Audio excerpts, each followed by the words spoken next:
Foreword. The premise for this book you are about to read may change how you perceive reality. Most of its content is based on stories told around campfires and BBQs that became exaggerated and distorted over time, or just plain fiction. Of the many stories embedded in the plotline, there is one that is rarely told simply because it was too strange and weird to repeat. It's unbelievable. So in part this book delivers the scroll containing the image and mantra that relates to that story, which will be described in the epilogue. The book was also written based on numbers, 0, 1, 23 and coincidence. The convergence of the binary numbers 1 and 0, and 23 happened so many times, that the author stopped recording in his notes that relationship. At times when writing this book the author would question why he was doing this at all. Only the numbers and coincidence kept him on track to finish what was started. Looking back over what was written he considered 2 words could be changed but decided to close the book based on the last sketch and coincidence. In the book, that sketch relates to a photograph taken of a sunset on Mt. Birvaha, which the author had waited 40 years to take. The triangles in relation to what's described as fold in time relates to a measurement 23 millimeters. In the top right corner look for 3 images that will appear as you rotate the pyramid. The author calls them the ancients relating to Aboriginal folklore of the Glass House Mountains. In time, discover the pathway up to 0123 meters to look towards the ancients from Wild Horse Mountain. While standing within the octagon of information transfer, absorb yourself in light reflecting off those ancients as time slows and stillness fills the air. Lewis Phillips. Past, present, future. Lewis Phillips. Underscore underscore underscore underscore underscore underscore underscore underscore underscore underscore underscore underscore underscore. Queensland, Australia. 2. Some characters portrayed in this book are fictitious and any resemblance to persons living or dead is purely coincidental. 3. Acknowledgements. I would like to thank Betty and my family for their help and support in completing this book. Also thanks to Alex Mitchell for her editing skills and encouragement. The author has concern for our environment, and his belief that primates of Sumatra and Borneo need our protection from habitat destruction. A percentage of all profits from this book will be made to organizations that have at heart protection and survival of orangutans. 4. Past. 1. LP was standing out on the beach veranda. From the surrounding houses in this tight-knit community, voices yelled, "Happy New Year, Happy New Year!" Family, friends, and mates were all there for the countdown. With only an hour to go, his thoughts wandered back to when this had all started. Past, present, future. Captured in numbers. Enclosed in time. The thunder we feel and hear. In the distance at 8. Happens at 10 to 8. At 10 past 8, lightning and rain will be upon us. Past, present, and future are one. George turned his head and looked back while driving his Kumbai. What's happening back there? LP's in one of his psychotic moods, he's practicing his fortune-telling skills again, Bear replied. You know what he's like when that happens. He starts predicting the future, and, most times, he's right. Snap him out of it? I don't want to hear that, said George, who was suffering from a hangover from the night before. He may have turned 18 but it didn't make him hold his liquor any better. He was still green in the face and grumpy as hell. 5. Bear tried to get LP's attention. Focus, there's a storm approaching. We're at Red's place now. Open your eyes. Bear gave him a good shake on the shoulders. LP opened his eyes. Oh, we're here already. George turned into Red's hangout down the long tree-lined driveway. In the distance was an old homestead, run down and converted into 4 small flats. The Queenslander house, built in the 1850s, had a 10-foot wide veranda out the front that wound around to the back, where 2 tall chimney stacks made of red bricks reached 40 feet above the rusted tin roof. The once white painted timber boards were now a flaking yellowish brown. Trees surrounded the large house, and nearby was a creek lined with weeping willows. "How long are we staying at Red's party?" asked Casa. "We've got a surf contest to win at Bell's Beach in 4 days, so we can't stay long. Don't get pissed. We'll get Red and get on our way." Red had been living at the house with his flatmate, Willie, but it was his last night there. He had been evicted for complaining about the living conditions, which were no better than a squat in a third-world country. Willie was friends with the Bad Meadows Motorcycle Club, and they were already there. The guys in the Kumbai knew that Willie was mates with a few bikies, but they didn't expect to see so many. There were almost 200 of them, their Harleys and a few Triumphs parked throughout the long driveway. George parked the vehicle, being careful not to knock over any of the bikes. He did well, considering his pounding headache from the night before. As the guys jumped out of the Kumbai, there was a report on the radio, and now for the weather. Strong winds from 6. The southeast and more heavy rain is expected to reach Brisbane later tonight. Showers over the past few days had been a welcome change from the high temperature and humidity. It was the year of 1973. "I'm bloody hot and thirsty. Let me out, I can't breathe. It's like an oven in here. That's the last time I'm riding in the back, or I'm likely to kill someone," Bear complained. Bear was almost 6 foot tall, with muscular broad shoulders, sun-bleached, shoulder-length hair, and dark brown eyes. He hadn't had a shave for a couple of days, and looked like the type of guy you wouldn't want to mess with. George closed the driver's door behind him, went around to the side door and opened it. Bear was first out, followed by Casa, Brownie, and LP. Mason had sat in the front passenger seat with the window down, so he hadn't become as agitated from the heat and humidity as the others. Mason grabbed a carton of beer from the Kumbai floor, and they started to walk up the muddy pathway at the side of the old Queenslander. Several bikies turned to see who was entering their turf. One of the bikies, Porky, yelled, "Who's these surfy bums?" Luckily, Red was standing nearby, and was quick to reply, "I invited them, they're my mates." Red's intervention calmed Porky down temporarily. As the guys entered the backyard, they saw a raging fire with flames almost as high as the trees. It looked like a sight from Guy Fawkes' Night. They all felt a little on edge seeing so many bikies around the fire getting pissed, all arguing and talking loudly. Bear shouted over to Red in the crowd, "How long has this been going on?" 7. "It started at 3 o'clock, Red replied, walking over to the group. "They've got a head start on us, so be careful. They're all pretty drunk." George, despite being short and stocky, was often a bit of a smart-ass. He struck up a conversation with Porky, who happened to be number 2 gang leader. Porky was a tall, large-framed bikie. When he walked, all parts of his body moved and swayed in different directions. He could have done with a crash diet, it didn't even look like his Harley could carry him. His ginger, long hair and gingery white beard that touched his chest made him look like someone who had stepped out of an old Western hillbilly movie. George looked up at him and asked, "Where did you get a name like Bad Meadows Bikie Club from?" George's question was like a red rag to a bull. The anger in Porky's face could be seen by everyone. The guys all looked at each other and thought, this is not a good start to the night. Porky paused for a couple of seconds, looked George in the eye, and said, "Well, mate, the short answer is that the name we wanted was already registered a couple months earlier. If you say Bad Meadows fast, it sounds like the name we wanted." George fired another question, "Well, what do you guys do for money?" Again, Porky paused, gave the question some serious thought while downing a tally of beer, burped, then said, "Read the colors." He turned his back, his jacket read, "Bad Meadows.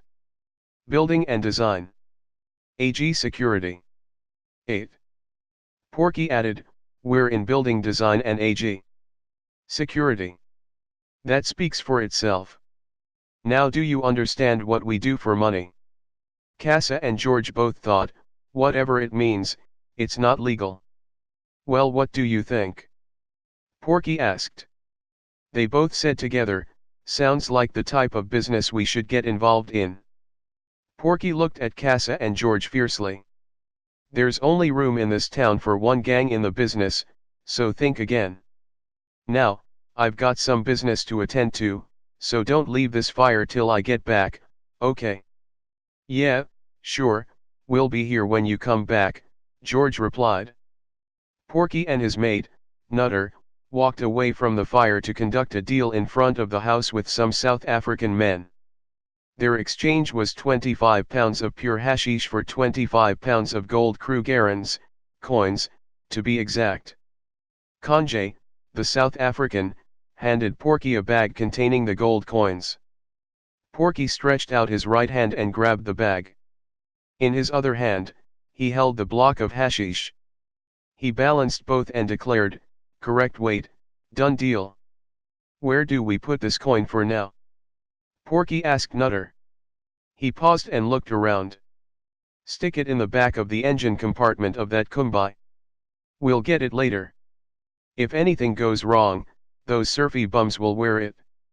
Conjay walked back to his hearse with his offsider, opened the back hatch and pulled out a small coffin, placing the block of hashish inside.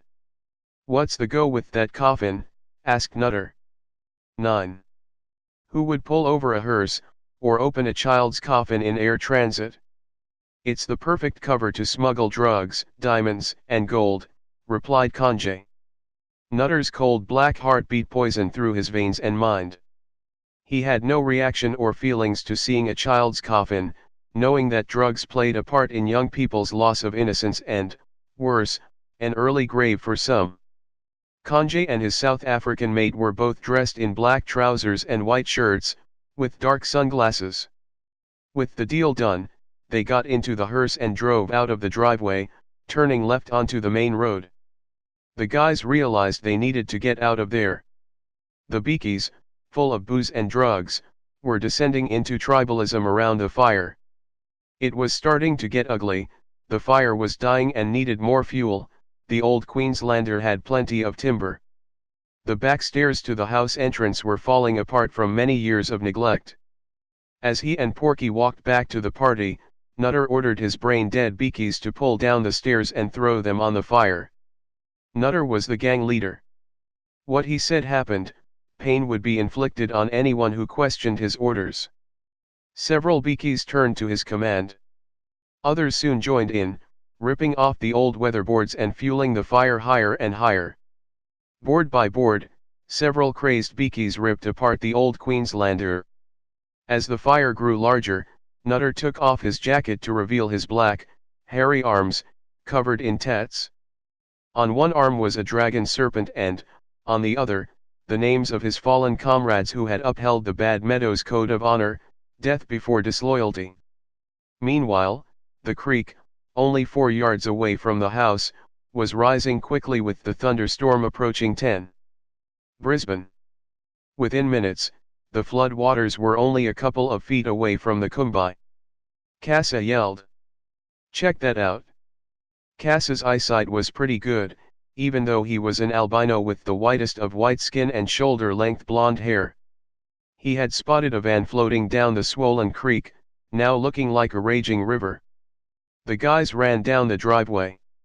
As they looked closely at the back window panel, they could see several people banging on the window, trying to get out. They're trapped inside the van, said Casa. The guys looked on helplessly as the van, now in the center of the fast-flowing creek, hit the bridge and went under. Hands were still banging on the rear window, but they didn't see the van resurface. What do we do about that? Mason asked. No one could survive those flood waters, said Bear. I saw a red public phone in the hallway back at the house. Red, ring the cops and tell them what's happened.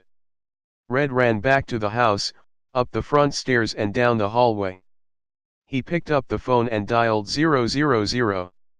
While he was explaining to the police that a panel van had struck the Inagra Creek Bridge and disappeared under the flood waters, Porky noticed him and yelled, "Hey, Who are you calling? It better not be the cops, asshole. Red dropped the phone, swung around, and grabbed Porky in a headlock. He pushed his head through the timber wall, then daked him. Let's see how he explains that to his bikie mates, thought Red. The guys headed back to the Kumbai. It was dark, and hard to see, as they walked over the muddy ground. They heard George yell, "Mason, help me. I can't walk. I've stepped in a rabbit hole and twisted my ankle." 11. Mason turned to help George. He pulled George's foot out of the hole, put his arm around his shoulder, and helped him back to the Kumbai. "I can't drive," said George. "I've twisted my ankle." "LP, you drive," said Bear. "You know how to handle a Kumbai. Hurry up. Let's get out of here." George was still whining in the back of the van. "George, shut up," Bear said, turning to him. "Or we'll leave you behind. There's nothing more we can do here. Let's get some pizzas from Romeo's, and we'll be on our way to Bell's Beach for the surf contest." "Where's Brownie?" asked Mason. "Stuff him, he's always late." "Have a Chat is probably still back with the bikies," said Bear. "We'll have to go back for him, but let's make it quick. We don't want to be here when the cops arrive. They'll be all over the place shortly." Mason ran back and spotted Brownie, beer in hand, talking crap with one of the bikies. "Come on, let's go, Brownie, the guys are waiting," Mason whispered. Brownie turned and started walking back to the Kumbai with Mason, climbing in through the side door. LP accelerated down the driveway as police arrived to attend to a noise complaint made by the neighbors. They hadn't yet been notified of Red's call about the van floating down the creek and hitting the bridge. They were more interested in how many bikies they could arrest. Back inside the house, Nutter found Porky still trying to get his head out of the wall. He helped his mate, then went to the front door to confront the coppers. "What do you want?" asked Nutter. "Don't you know we're untouchables? Speak to your boss." 12. If you're lucky, you'll still be patrolling the city streets, and not sent so far west you'll never be heard of again, said Porky, backing up his mate. "Get on your two-way radio," Nutter ordered. "Who's on duty? Who's your superior?" "Sergeant Jack Herbertson," the constable answered. "Tell him who we are." The constable spoke on his radio. "Hey, Sarge, we're out on a noise complaint, and there's a mob of bikies here. They say they're called Bad Meadows bikies. Do you know them?" The response came back through the radio, "Yeah, let 'em go. Tell them I want 50 red ones in a brown paper bag by Monday." The constable passed on the message reluctantly. "You're free to go." Once Nutter and Porky had dealt with the coppers, their main concern was to catch up with the surfies and the gold in their Kumbai. 13. 2. LP drove the Kumbai out of the property, back down the tree-lined driveway, and turned right onto the rain-soaked road.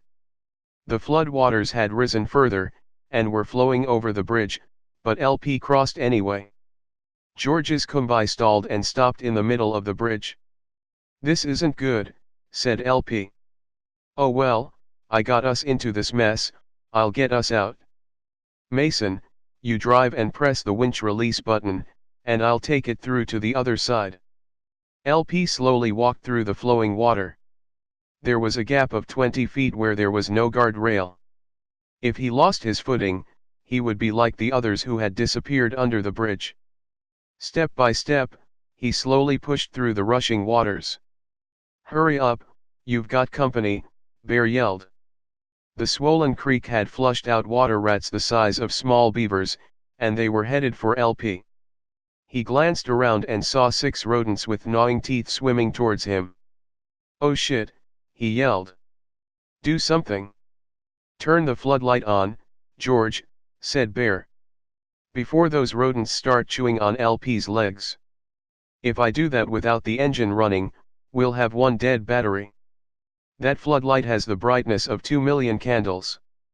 Just do it now." Bear shouted. When George flicked the switch, the brightness was blinding. The rodents turned and swam off. LP reached the 14. Other side of the bridge, secured the cable to a lamp post, and called, "Mason, press the winch button. We're lucky the auxiliary battery is connected directly to the winch, or we'd have been stuffed." Mason pressed the winch button, and the Kumbai was slowly pulled through the flooded waters. "That was a close call. If you didn't make it, I was going to kill you," said Bear to LP. "That would be a bit difficult, as you would have been in the Kumbai floating down the creek," LP replied. Laughter from the guys would have been heard streets away, but it covered their fear of what might have happened. Everyone except LP got back into the Kumbai, glad to be out of the rain. Then, out of the darkness, a guy climbed up the flooded embankment.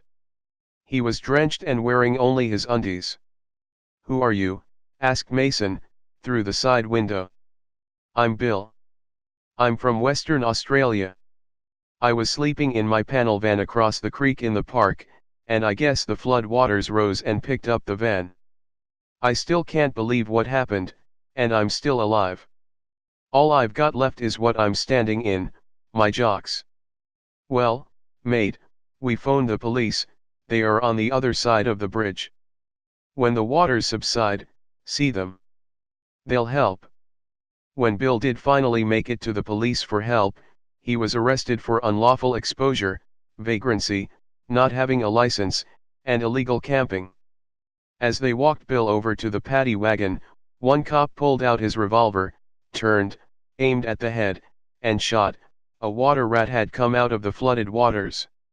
He then opened the door and pushed Bill into the paddy wagon. 15. The coppers saw him as a ticket to get back to the station early and get out of the rain. That was the Westies' welcome to Queensland. Beautiful one day, in the slammer the next. LP was cold, saturated and shaking from his creek crossing. He dried off his 6-foot-tall, lanky body and shoulder-length, brown hair and then changed into jeans and his favorite t-shirt, brightly colored with an image of a wave breaking, and the words "bigger the better." He climbed back into the driver's seat of the red Kumbai and turned the key to start the engine. It coughed and spluttered a couple of times before finally kicking over. They headed to Romeo's Pizza Palace in downtown Brisbane, an area known as the Valley. It was the seedy underbelly of Brisbane, but had not gained the notoriety of King's Cross in Sydney. All the guys had the munchies, and were hanging out for a feed. LP parked the Kumbai 100 yards up the road from Romeo's. They all got out, except for Red, who said, "I'm staying with the Kumbai. Just bring back a couple of slices of pizza, and don't be too long." 16. The reason Red didn't get out of the Kumbai was that he had cut his toes on glass back at the party, and needed them bandaged to stop the bleeding. He didn't want to tell the guys how bad the cut was, because he wanted to avoid wasting time going to a hospital. It would delay getting to Bells Beach.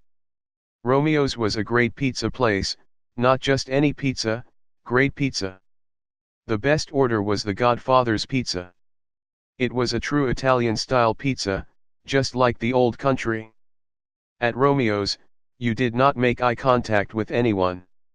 It could be taken the wrong way. The Valley was controlled by mafia heavyweights. The nightclub next door was also under their control. Luckily, any time the guys had been in that part of town, they had never had any trouble. They ordered 3 pizzas and waited quietly. Next door, at Romeo's nightclub, a group of drunken troublemakers were trying to get into the club, but weren't having much luck, and were turned away. They apparently took it as an insult that they were refused entry by a faceless voice that came through a peephole in the door. In revenge, several decided to take a leak on the closed door, and urine leaked under the doorway into the nightclub. They had picked on the wrong people to piss off.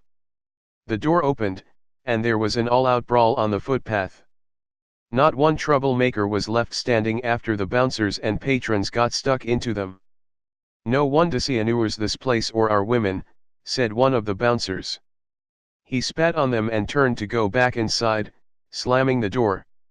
The pizzas were ready by this time, and the main man of the restaurant, with a scar from ear to cheek, said, "Boys, don't look left or right, go straight to your car, and leave quickly." They all thought that sounded like good advice.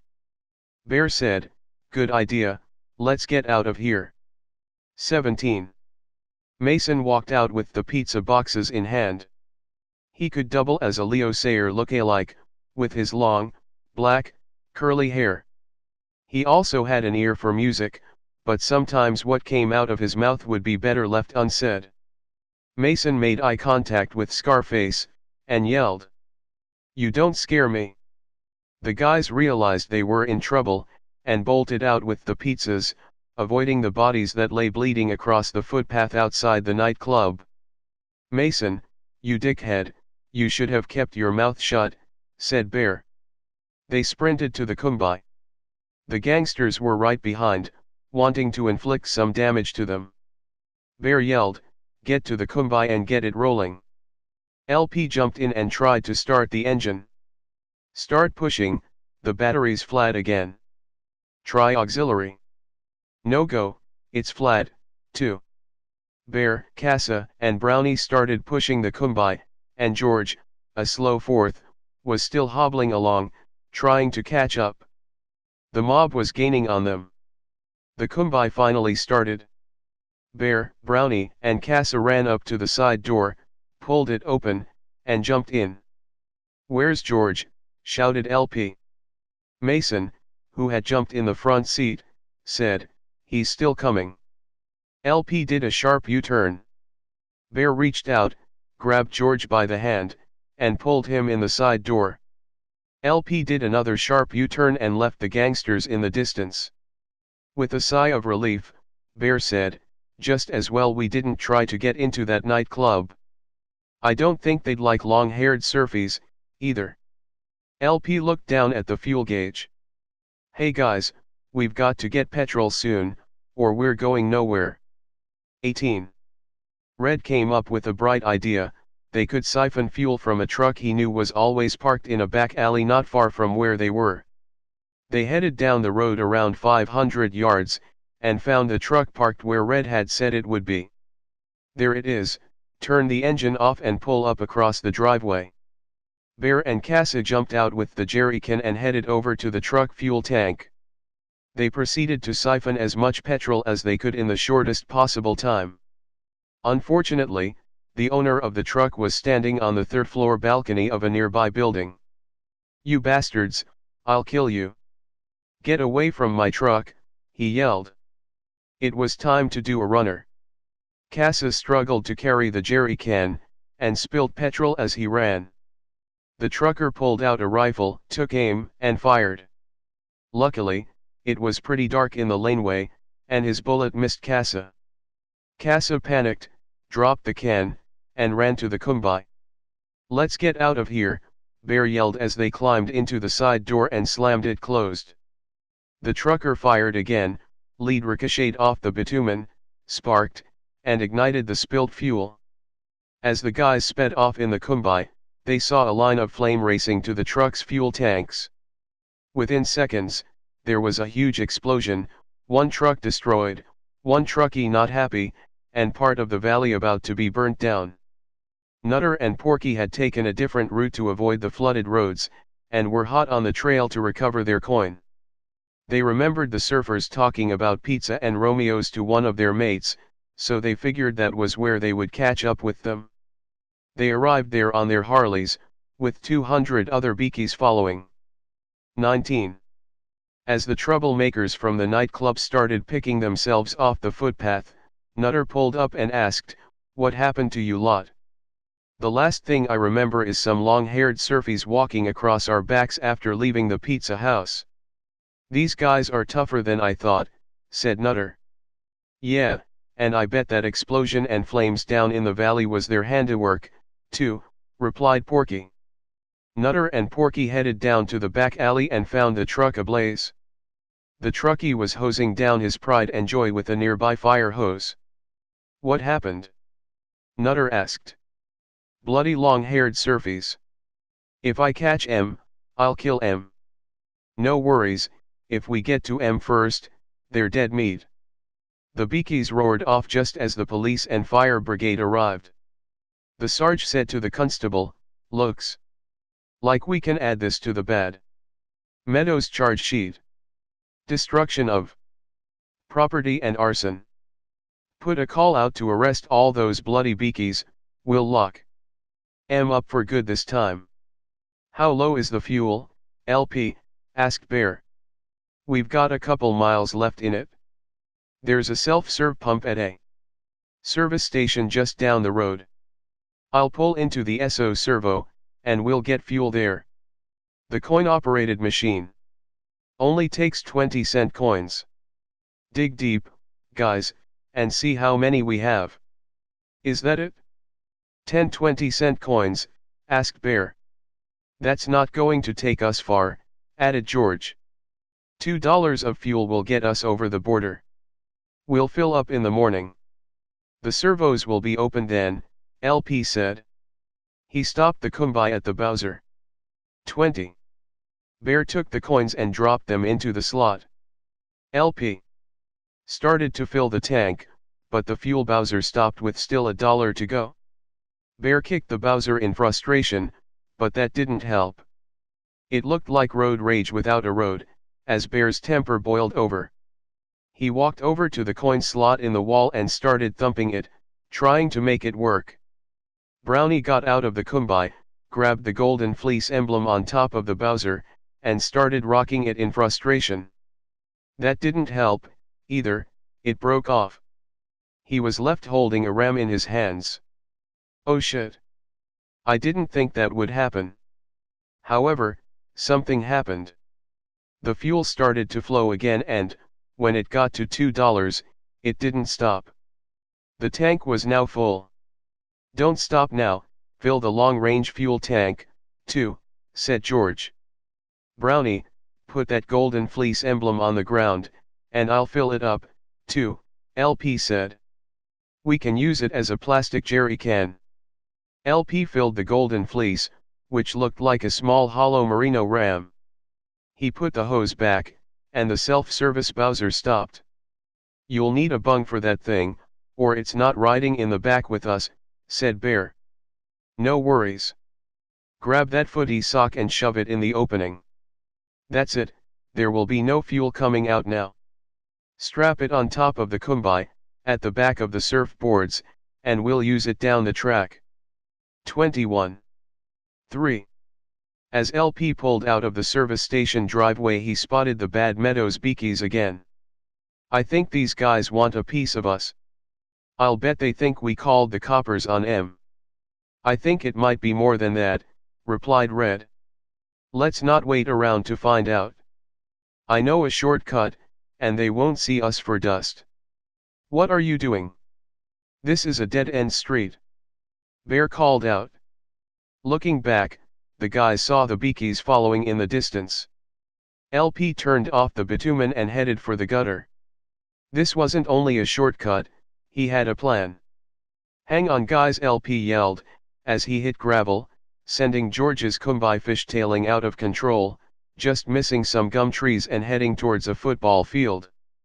Bear screamed, "You're going to kill us all." LP took no notice, even though it looked like he was going to run down a team of football players. Bear spoke again, "That's real bright, LP. Those blokes are not going to be happy with us on their field."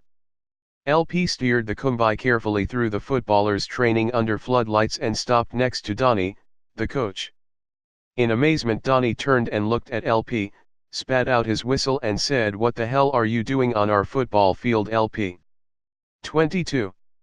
"We need some help," LP replied. "There's trouble following us.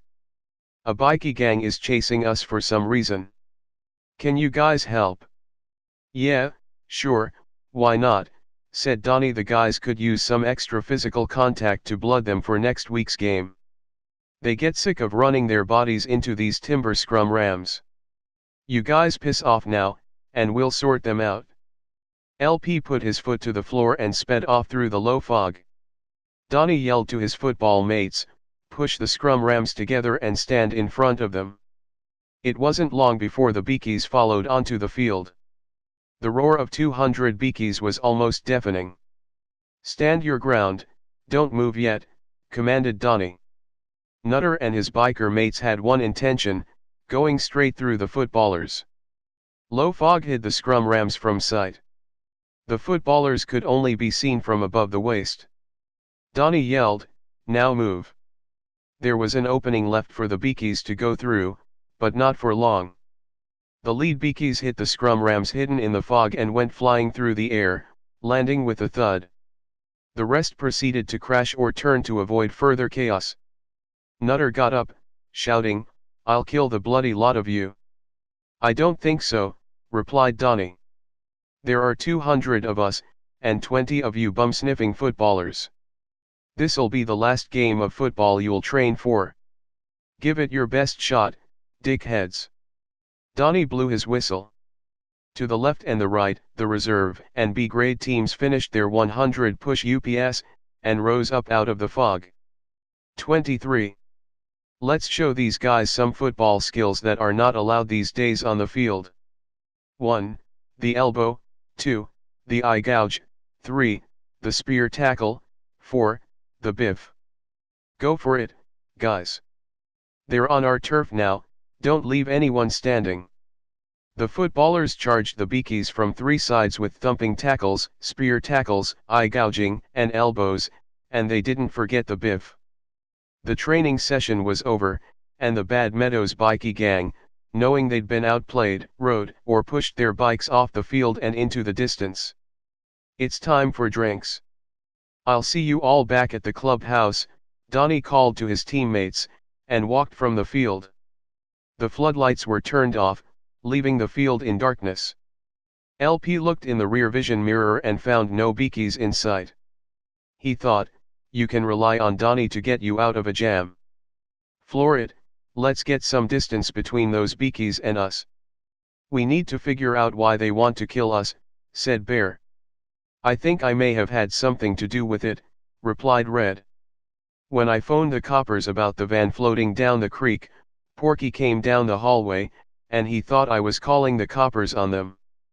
That's when I put his head through a wall. That's why they're after us." "Good one, Red, you should have put Nutter's head there, too." Bear laughed. The guys all had a good chuckle over that story. "The South Coast Road is flooded, so we can't go that way," LP pointed out. "We have to make it to the contest on time. We'll head west and take the inland road, then south to Bell's Beach."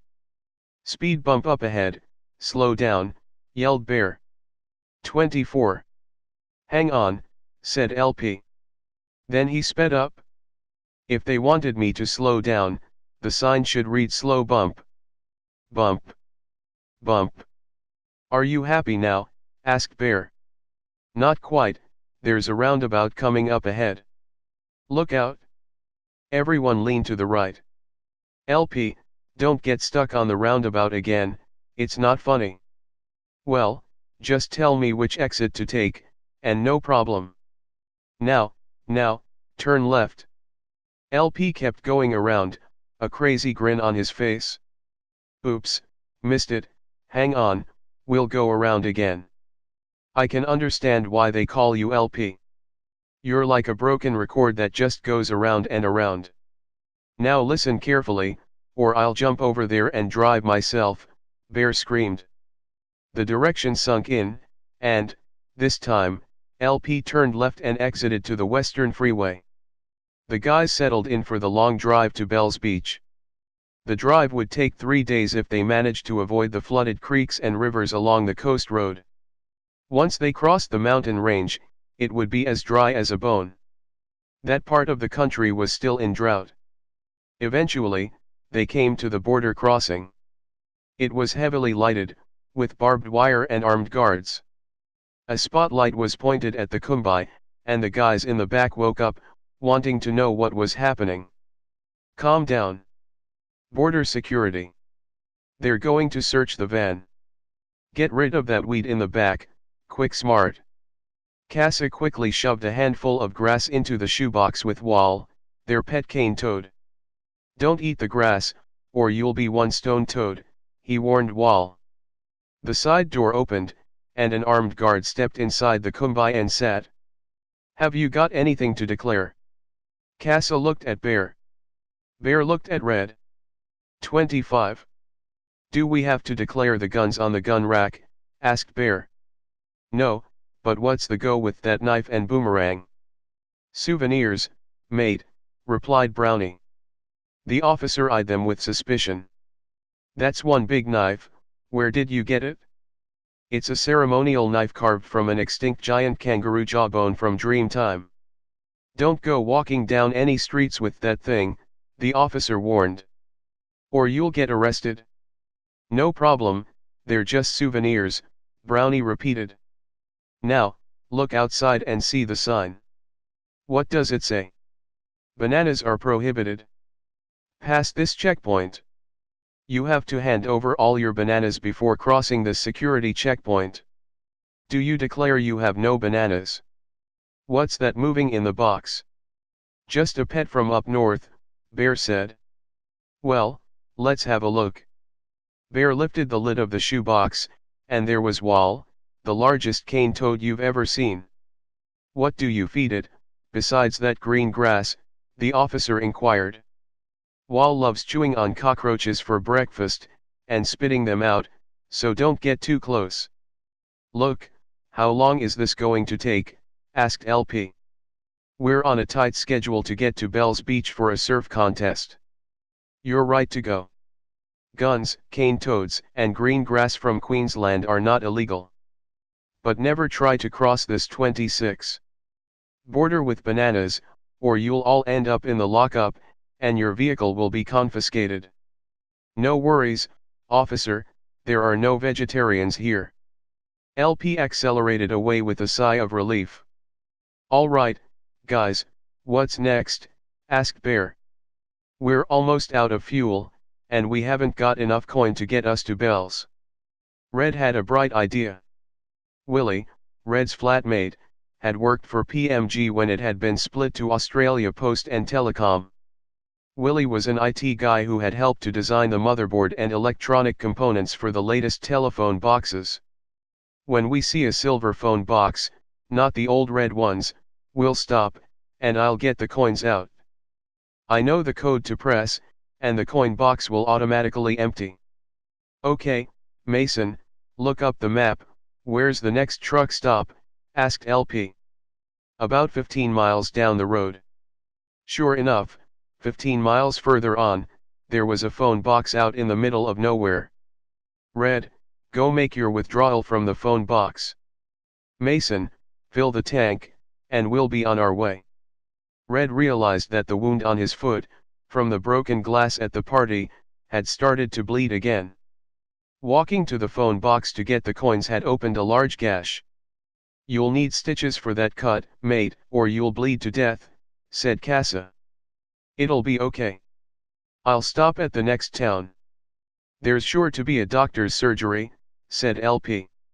Yeah, you're right, and we're not far from a good camping site, either, said Brownie. The so-called town was not much more than a truck stop, but there was a sign. 27. Doctor's surgery. Open 7:30 a.m. 5 p.m.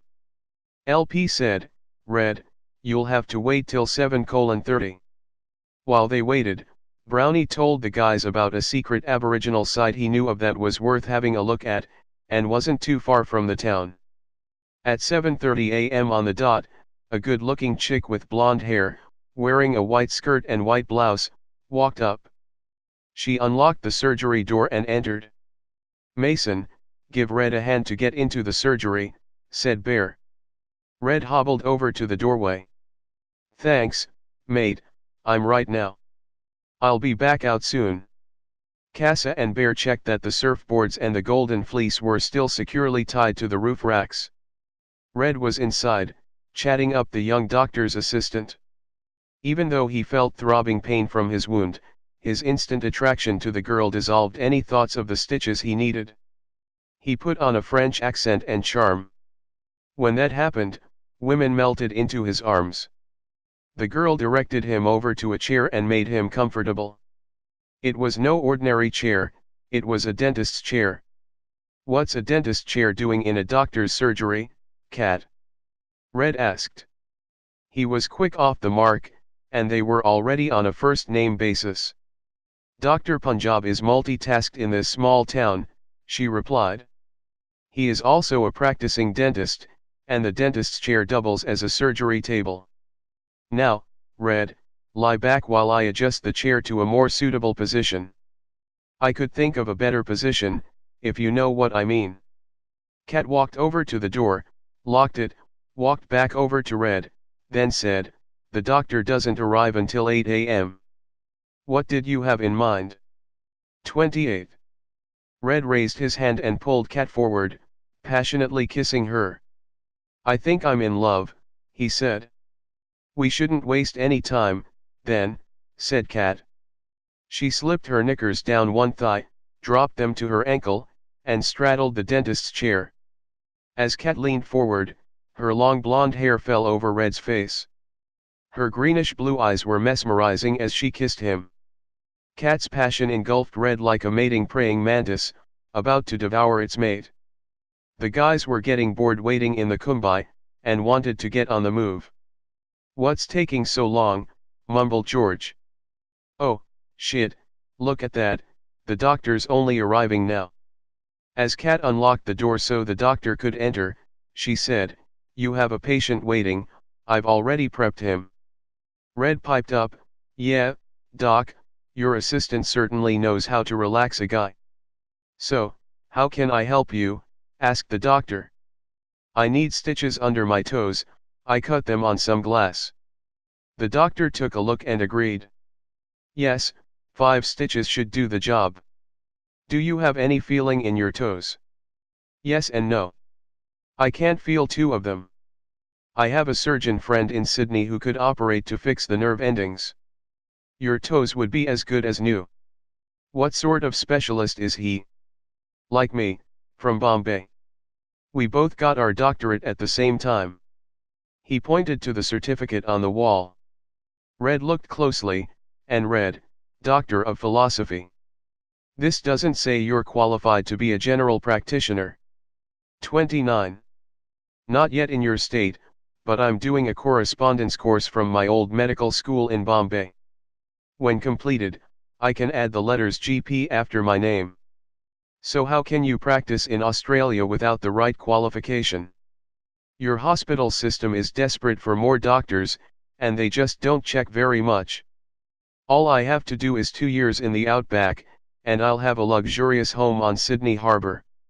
Then I'll be sponsoring all my extended family to come to this great country." "How will you afford to do that?" "Medicare, young man. Bulk billing is the answer. Whether it's dentistry, veterinary, or medical, it doesn't matter. If they come in here, they're all bulk billed." As Red walked out of the surgery, he asked Kat, "How can he do that?" "It's simple.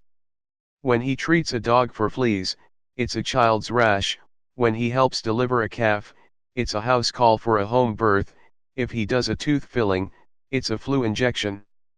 That's the best get-rich scheme I've ever heard. I don't like it, but I've got no choice, I'm stuck here. Why don't you come with us? We're going to Bells Beach. It's all a bit quick." "I can't, really. Look, we'll be coming back through this way tomorrow morning. Be ready, and we'll pick you up." "I'll think about it, but a word of advice. Don't see that surgeon in Sydney, his nickname is Dr. Death." Red planted a kiss on Kat's lips and walked out. "Come on, mate, hurry up," called Bear. As Red limped over to the kumbai, a few young local cowcockies followed him and swore abuse for talking to one of their womenfolk. 30. Red climbed in the side door, and Bear reached for the shotgun, then pointed it out the sliding kumbai door. "Piss off, dickheads, or I'll blow you lot away. Drive now, LP." As they drove out of town, Brownie said, "I know a top spot to camp tonight. It's not far from here. Just follow the road behind that building, and it's about 20 miles. You couldn't call this a road, it's just a graded dirt track, said LP. It didn't take long before Brownie said, pull over here. The Kumbai pulled up in a cloud of red dust. In the distance, the sun was still rising across a barren dry red landscape. There had been no decent rain for years. This is the real Australia, where my ancestors lived for thousands of years. Look up to the left, see that outcrop of rocks? That's a sacred site, a female Bora ring. It has something to do with women's business. Don't move any rocks, or bad shit could happen.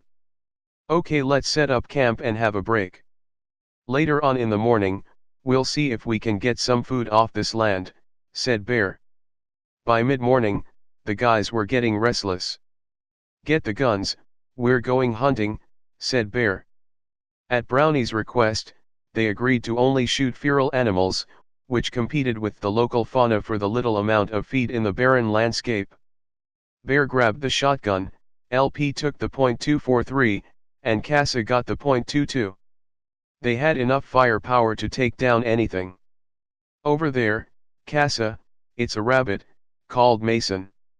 See if you can shoot it? Casa took aim and fired. The rabbit was still standing, so he shot again. It still didn't move, so he fired again 31.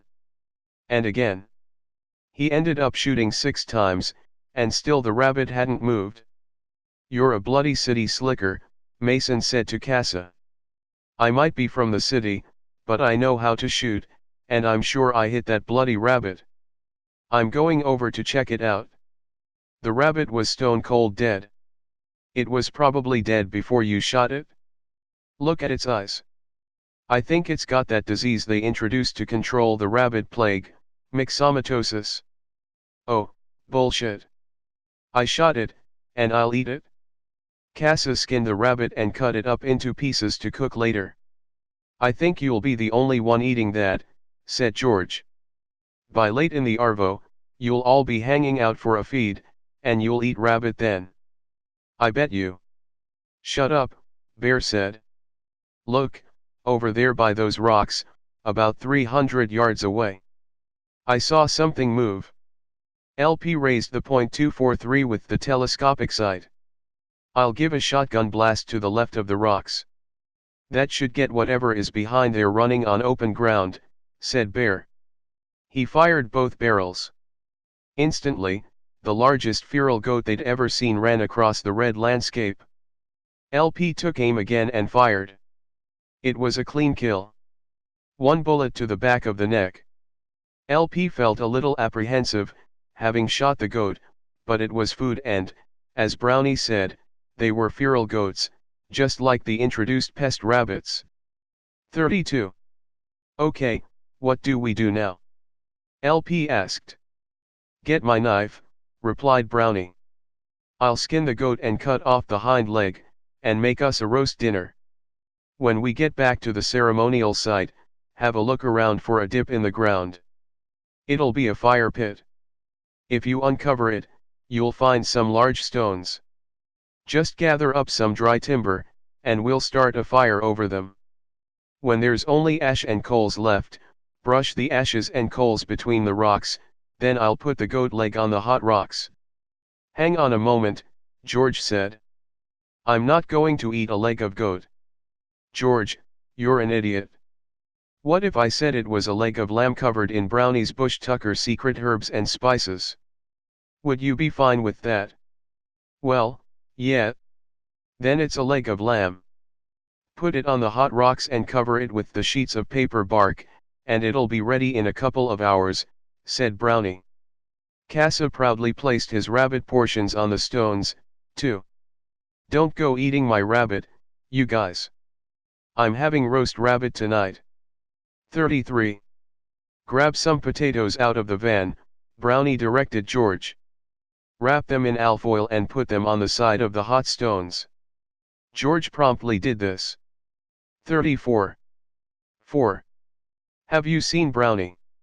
Red asked Bear. Nope, he's probably back where the goat was shot.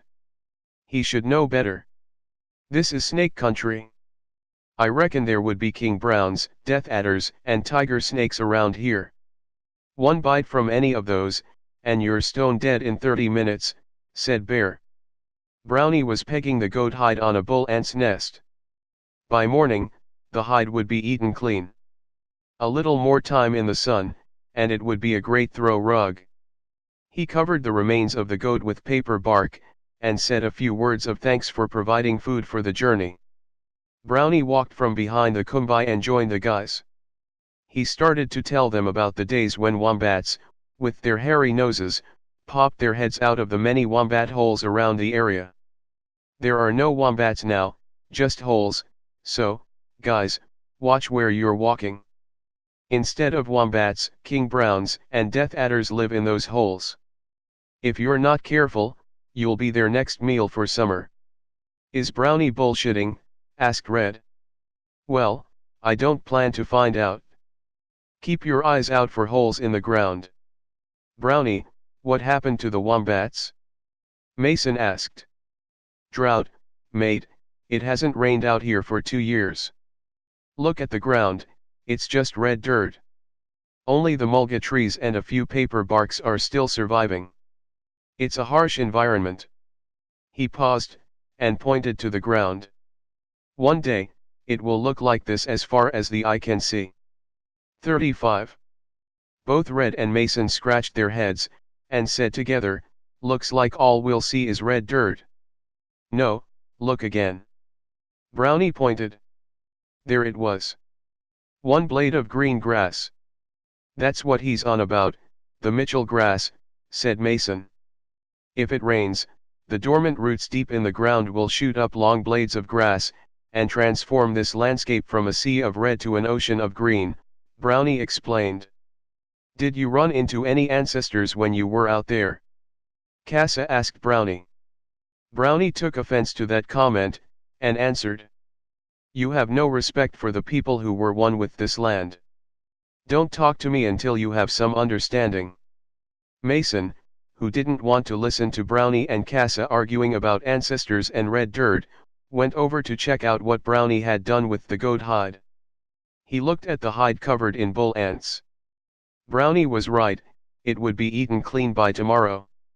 He walked over to the mound and wondered at the paperbark partially covering the huge goat horns. They were at least 36 inches across from tip to tip. Mason had a bright idea, the horns would make a great mounted trophy. He picked up a sharp rock and hit the top part of the skull. The horns dropped onto the red dirt. He picked up the horns and placed them over the bull ant's mound, then started to walk back to the campsite. Mason was deep in thought, and didn't see the king brown curled up in a wombat hole as he walked past.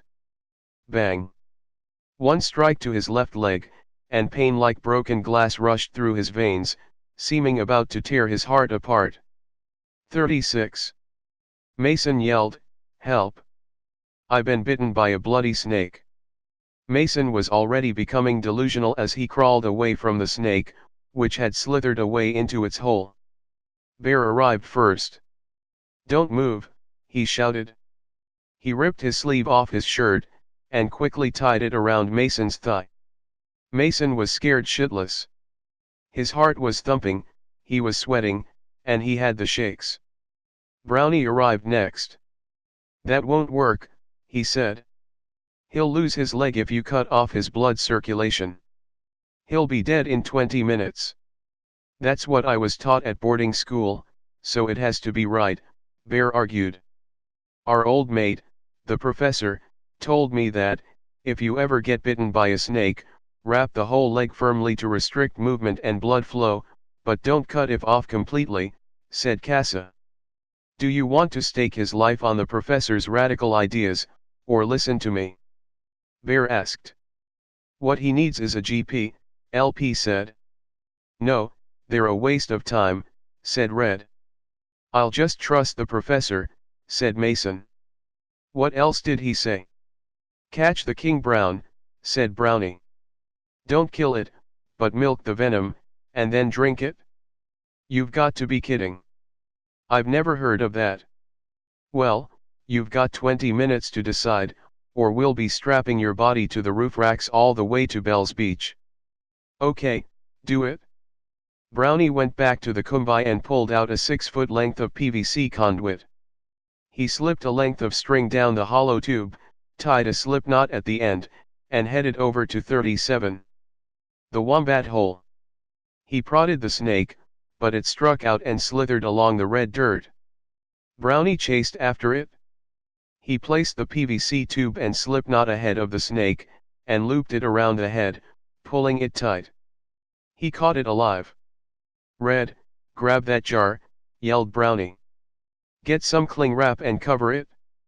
Brownie grabbed the snake at the back of the head, and Red milked the snake's venom as it bit down on the jar.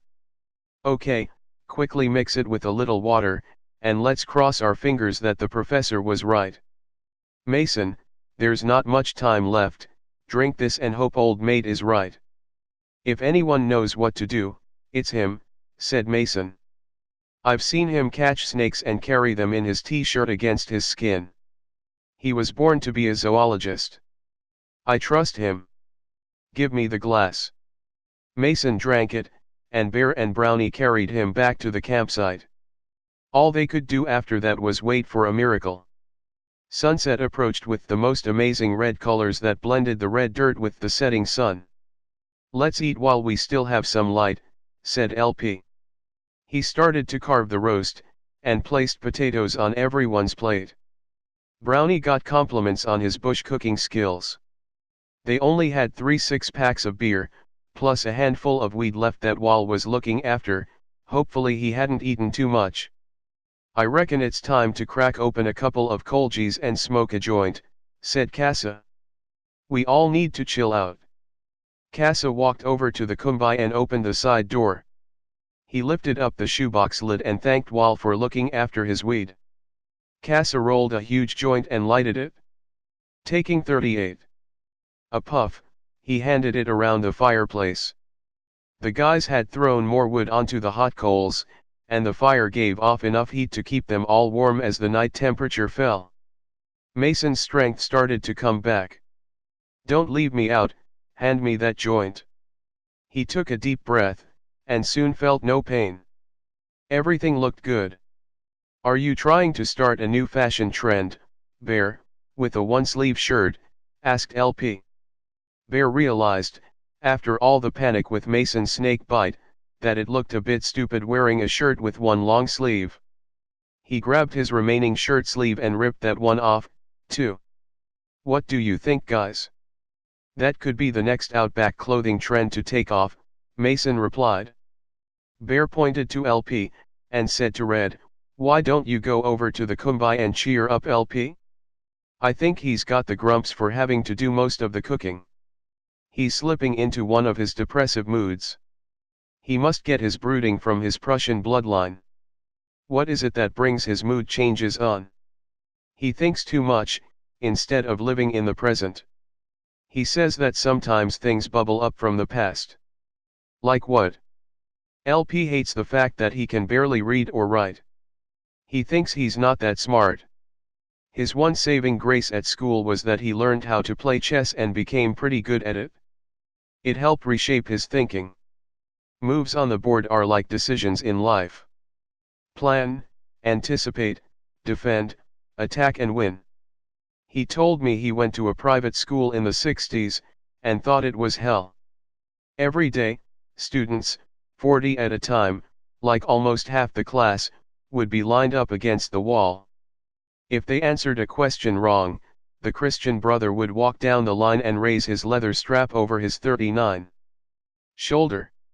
He would use all his force to give them one of his best on the palm of their hand. LP always hoped he'd be at the end of the line, so the brother would be worn out and wouldn't be able to hit him as hard. By the time he was finished, he was red in the face and about to explode. Red butted in, hang on, that's not education, that's torture. Yeah, they were called Christian brothers, but some would be better titled Brotherhood of Evil. You get my drift? Why not go talk to LP about Double Island and the best surf he ever had?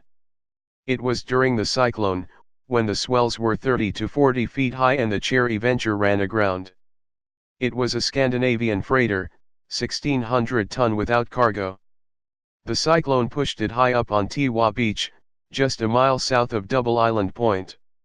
Red walked over to LP and said, "Hey, LP. LP, I'm talking to you. Answer me." "Yeah, Red, what do you want? I see you're sitting over here by yourself and thinking too much. I'm here to cheer you up. Think of a song that would lift your spirits."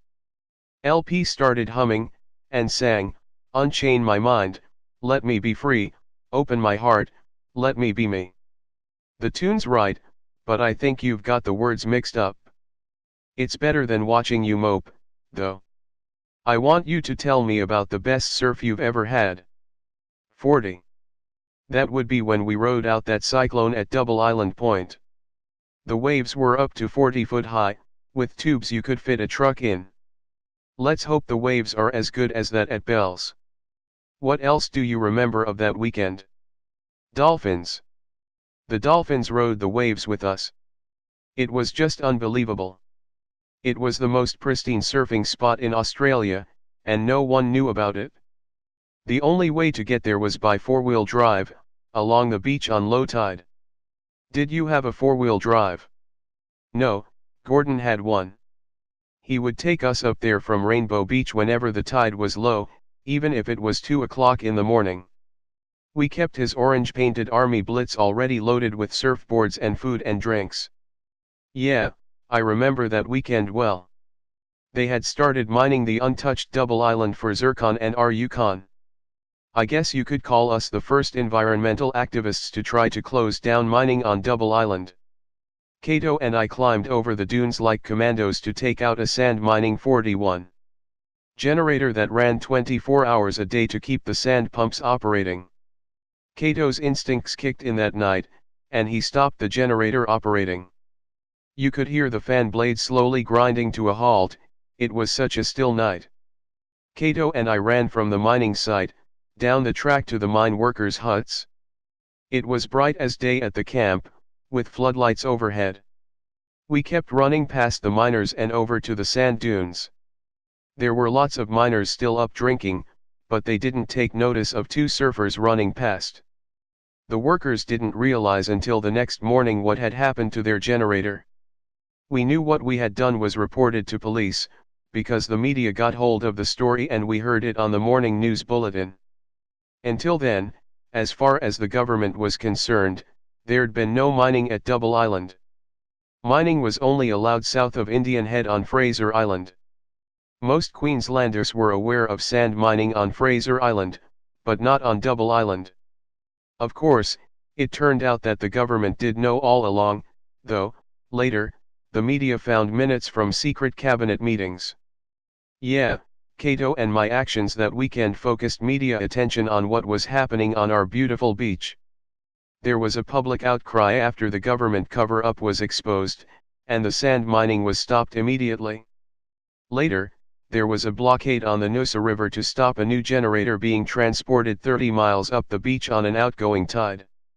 That had even more of an impact. Without the new generator, the mining was totally finished. "Hang on to those thoughts, mate, and have a bit of a rest," said Red. "We've got a big day ahead of us tomorrow." The rest of the guys were sitting around the campfire. Casa said, "You know, Brownie, you're full of shit. There's no dream time.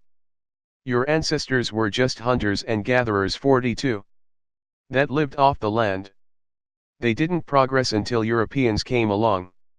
With the ancient sound of a didgeridoo echoing through his mind, Brownie took offense at Cass's remarks. He stood and explained, 40,000 years ago, your Euro ancestors were still living in caves and gluing their Stone Age tools together, thinking about creating the wheel. By then, my brothers from Dreamtime already understood the aerodynamics of flight. They took a tree branch and reshaped it, not only to fly, but to return to my brothers who launched it into the air. Sure, but your ancestors were tribal for tens of thousands of years. So with that know-how, back in Dreamtime, Why didn't your people progress like other civilizations? It's like the crocodile. It reached its optimum potential millions of years ago and stopped evolving. It was the same with my ancestors. We had reached oneness with the land, and all was provided for us. We had reached our optimum potential through custom and ritual. The guys enjoyed the time sitting around the campfire, telling stories, but they kept an eye on Mason's condition. He was going in and out of consciousness and having visions. He didn't know where he was or what was happening to him. Mason said, "Turn the spotlight on. The Bora ring, turn it on. Women. 7 women. Walk about. You all are chosen." Bear said, "Brownie, grab that damp rag and put it on Mason's head. See if that'll bring his fever down." Mason continued screaming, "Chosen ones, undoing your clothing. Love, one mind, ecstasy, what's happening? Where are you from? Are you on walkabout?" The visitors spoke to Mason. "We are from another time and place. Ancient Bora ring, timeline marker, transporter, alignment of the heavens, enter time and space." 43. The technology of 1,000 light-years away merging with your world. Your scientists unraveling the mysteries of life. Mapping DNA. Answers, future knowledge at your fingertips. Life renewed. When you reach your journey's end, look for guidance from the sea, and you will achieve your aim to be the best. Silence filled the night air, and LP whispered, "He's sleeping, let's hope he makes it through the night." Asterisk asterisk asterisk. At sunrise, Mason woke up without fever, and looked a lot better. LP asked if he understood what he had been talking about the night before. Mason repeated what he could remember of the vision seen and heard. All the guys connected with his recollection and felt as though they were part of his dream or hallucination. They also had strange recollections of women standing before them, unclothed. Bear said, "Let's cut the crap and get this show on the road. Pack up, we're getting out of here. This place gives me the spooks." Just before they left, LP pointed over to the Bora ring. "What's that standing at the opening of the Bora ring?" The stones of the Bora ring had been placed thousands of years ago to resemble the shape of a woman's womb. This was an unusual shape, as, usually, Bora rings were shaped like circles. The guys looked to where LP was pointing, and saw a rolled-up parchment. Brownie warned everyone, "Don't touch anything, it's sacred. Just leave it where it is." Mason spoke up. "I don't know what happened last night, but don't leave it behind. It has something to do with the 44. Future. I remember the numbers 0101100000, 0101100101, and something about being 1 and 0. Anything else?" asked LP. "Something about an image and keep it safe." Bear asked LP to get the scroll and put it in the kumbai. LP did as he was asked, but was of the opinion that they had smoked too much pot around the campfire and it was screwing with their heads. Brownie again warned them all, "Bad shit will befall us all if you remove anything from this site." "Crap," Bear replied. "We'll leave you behind if that will make you happy. Let's go." 45. 5. Together, all the guys helped to pack up the campsite, leaving it the same way they had found it. Mason was starting to feel much better. Brownie retrieved the goat hide from the bull ant nest and grabbed the horns for Mason. He threw the hide over the surfboards and roped it down to dry out further in the sun as they drove. "Brownie, why don't you strap the horns to the front of the roof racks? That'll turn a few heads on the way to Bell's." "Okay, Mason.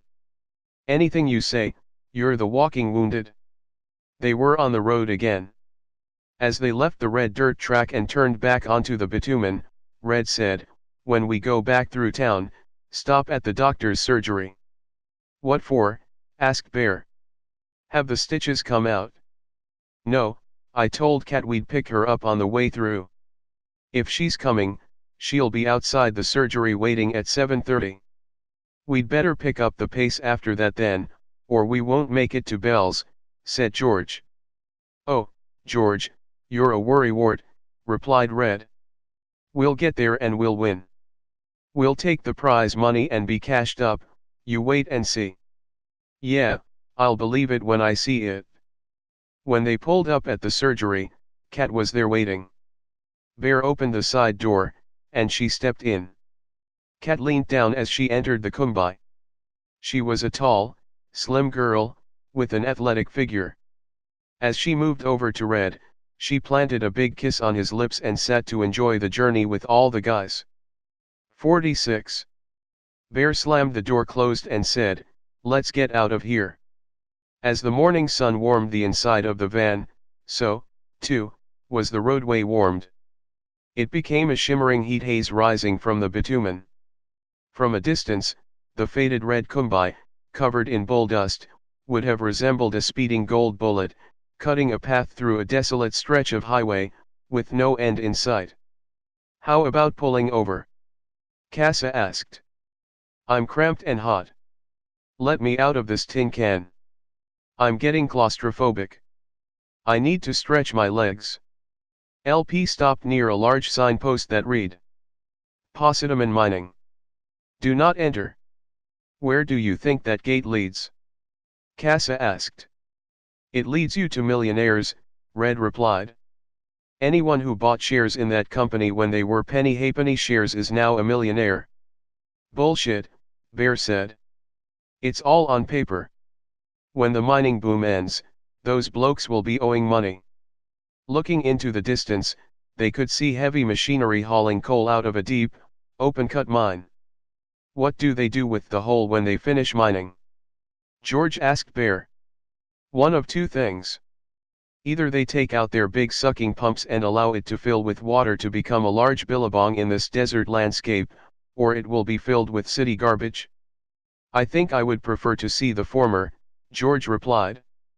"Me too." 47. Casa, are you right now?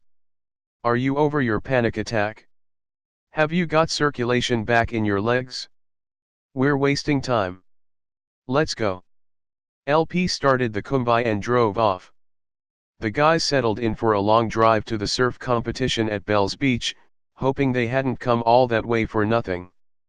The hours passed with Brownie doing his weight exercises, any chance to build muscle for the bodybuilding contest back in Brisbane. Casa was constantly brushing his hair and always looking at himself in his compact mirror for any new zits to pop. Red thumbed through the latest IT magazine, keen to pick up any new ideas. Bear pulled down the guns and cleaned them, making sure they were in working order. Mason sat in the front seat as the pain was starting to come back from the snake bite. "Bear, can you roll a joint?" Mason asked. "I'm hurting here." Bear rolled one, lighted it, took a deep breath, and passed it around. LP was driving, and was not impressed as the van started to fill up with smoke. "Don't wind down the windows," Casa said. "It's getting harder for me to see," replied LP. LP wound down his window, grabbed the front door with both hands, and stuck his head out the window. "You steer, Mason, I can't see a thing." Heading towards them was a huge cattle train semi-trailer. "Okay, Mason, straight now, a little to the left," said LP. The truckie couldn't believe his eyes. The vehicle coming towards him looked like it was on fire, full of smoke, and the driver's head and hands were outside the driver's door. The truckie looked down at his bag full of pills, and decided it was time to give up the uppers. As the two vehicles 48 passed in the outback, the trucker decided, "I'm over this shit." He hurled his bag of drugs out the window. LP pulled his head back from the kumbai window and was back in control, with both hands steering a course to Bells. He yelled, "Mason, wind your window down to let the smoke out."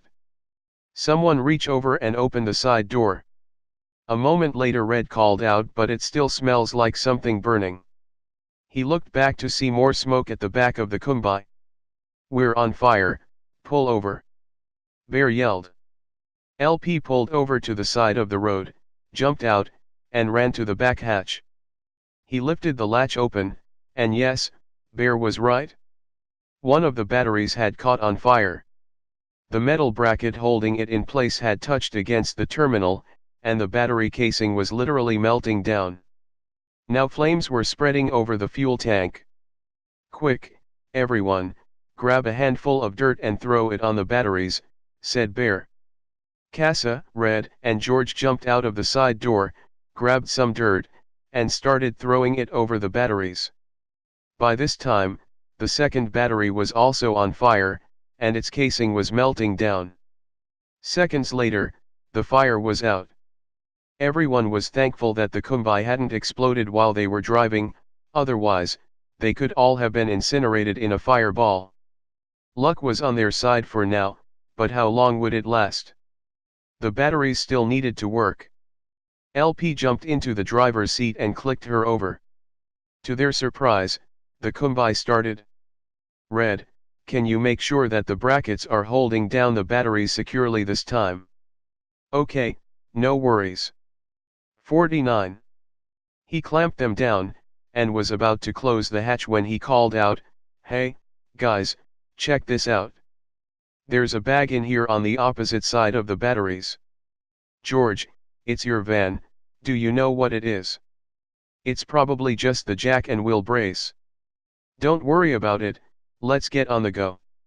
Red grabbed the bag, opened it, and found it full of muddy-looking coins, a bit like old pennies. For a moment, he thought that he'd hit the jackpot. He rubbed the mud from one of the coins, and saw it read South Africa. "They're just foreign coins. So much for a lucky break." "Throw them in the back," George said. "We should get a few dollars out of them. We could sell them at a flea market as old coins, or make them into medallions." "Mason, that's your job. When we stop next, there's a can of silver spray paint rolling around in the back of the Kumbai. Clean them up, paint them, and we'll make some money from 'em." "Brownie, what are you doing?" asked Bear. "What does it look like?" "I'm having a shave." 50. Can you do that somewhere else? We don't want to see you lathering up and shaving your legs. Go around beside the Kumbai, not in front of us. Brownie heeded Bear's advice, and walked out of sight. A few minutes later, he came back and asked, "Who wants to wax my back? I've got to be hairless for the bodybuilding contest next week." "You're on your own with that one, Brownie." Cat said, "I'll do it. Where's the wax and cloth strips?" Brownie handed the cloths and the jar to Cat. He took off his tank top. "How long did it take to get muscles like that?" 12 months of solid workout at my gym. Do you think I've got what it takes to win a muscle building contest? It all looks good to me. Now turn around and lean up against the Kumbai. This is going to hurt. Are you going to cry like a baby or grin and bear it? Funny. Haha. Just do it." A few minutes later, there were some grunts and groans of pain as Cat ripped strips of hair off Brownie's back. Bear said, "I hope you're not having a Brazilian over there. Just keep your boxer shorts on. Otherwise, we're leaving you behind." "Cat, would you rub suntan oil onto my back?" "It'll reduce the redness," Brownie said. Cat gently rubbed the oil over Brownie's now hairless, smooth back, using slow, circular strokes. Red noticed what was happening, and started to get jealous. He walked over to them. "You've oiled him up enough, how about my back and shoulders now?" Cat turned, smiled, and said, "Don't get jealous, Red. I'm with you." 51. They walked back to the Kumbai to declare their love for each other. LP climbed onto the Kumbai roof rack to check out the goat hide. "Hey, check this out, the mixture of red dirt and sun has changed the goat hide's color and texture. It's soft and golden. Feels good, too. Brownie, you were right about getting that salt from the salt pan near the Bora ring. I told you, All you had to do was rub the salt and suntan oil into its hide and leave it in the sun and job done, Brownie replied. I'll throw it over the seat, it might help my piles. This long-distance driving is getting to be a pain in the ass. There's no time to wait, let's get on the move. 52. 6. We haven't got much fuel left, said LP. Don't forget the fuel on the roof, Mason reminded him. Yeah, we'll keep that for an emergency. Let's start heading back to the coast, we're past all that flooding and rain now. George, look up the map and see how far it is to the next town. It's 20 miles, and we won't make it without more fuel, George reported. I'll take bets on it. This combi could run on the smell of an oily rag, said LP. Anyway, we've still got fuel up top. Don't forget, we don't have any cash until the banks open on Monday morning, Bear reminded everyone. Just find another phone box, and I'll make a withdrawal. Red laughed. We'll have enough coin for petrol, and we still have enough time to make it to Bell's for the contest on Sunday morning. You did pay the entrance fee for the contest before we left Brisbane, didn't you? Casa asked LP. No, they said to pay at registration on arrival, LP replied. Well, where are we going to get $100 to register, asked Bear. We could try getting more coins out of telephone boxes, Red replied, but there aren't enough truck stops out 53. Here in the middle of nowhere to find the right silver phone booths. It would be a lot simpler if banks made it easier to withdraw money on weekends. Like if you could press the right code and it would spit money out of the bank wall. Red, you're completely off the wall with your ideas. There's no way that will happen. That bloody IT mag you're reading sounds more like a comic book. You'd be better off using it as toilet paper, said Bear. Mark my words, it won't be only getting cash out of a wall. Unless it's plastic, the only thing you'll be able to buy is lollies with your loose change. You mean paper money is going to be plastic? Bear sounded unconvinced. Yes, Red replied adamantly. I'll say it again, the only thing that mag is good for is wiping your ass. I don't want to hear any more about that crap. Let's keep rolling, we've a contest to win, and I won't be accepting plastic money when we collect the winnings. I want only paper money. Red, you're dreaming, mate, that will never happen. Talk to me about it in 30 years. It's called technology. Now let's get back to the problem of how to raise $100 to enter the contest. My flatmate, Willie, Red said. The geek who told me about the code for the telephone boxes, he said he did the same thing with pokey machines. He designed and programmed the chip and circuit boards for the new pokey machines. The new machines have no handles to pull, you just press a button to play. He told me that, if you find the latest machines without handles, press 1x1 till the free spins come 54.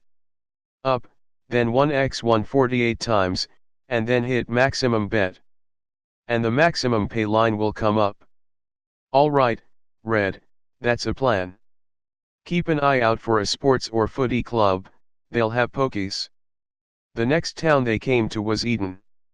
There was a footy club with pokies across the road from the surf beach and camping area. Bear and Brownie decided to go surfing. I'm going nowhere, said George. My rolled ankle is still swollen. I still feel pretty weak from that bloody King Brown, said Mason. But I'll go with you, LP, and have a go at those pokies. Let's see if the geek was right. Mason and LP signed in as visitors at the footy club, and went straight through to the pokey room to look for the right machine. Yep, that'll do, said LP. Mason dropped 20 cent coins through the machine, pressed 1x1 several times, and the free spins came up. We're halfway there, now hit it 48 times. On the 49th hit, LP changed to maximum bet, pressed down hard, and the free spins came up, paying out the maximum amount, $500. We could make a living out of this, LP. How long will this last? Not long. The club will remove any machines that are not returning a profit. We're ahead of the game. We robbed them before the bastards robbed us. These things are nothing more than false idols that people will stand and worship at in expectation of a greater gain, said LP. 55. Well, it's bullshit. There's no way to win in the long run, unless you beat them at their own game.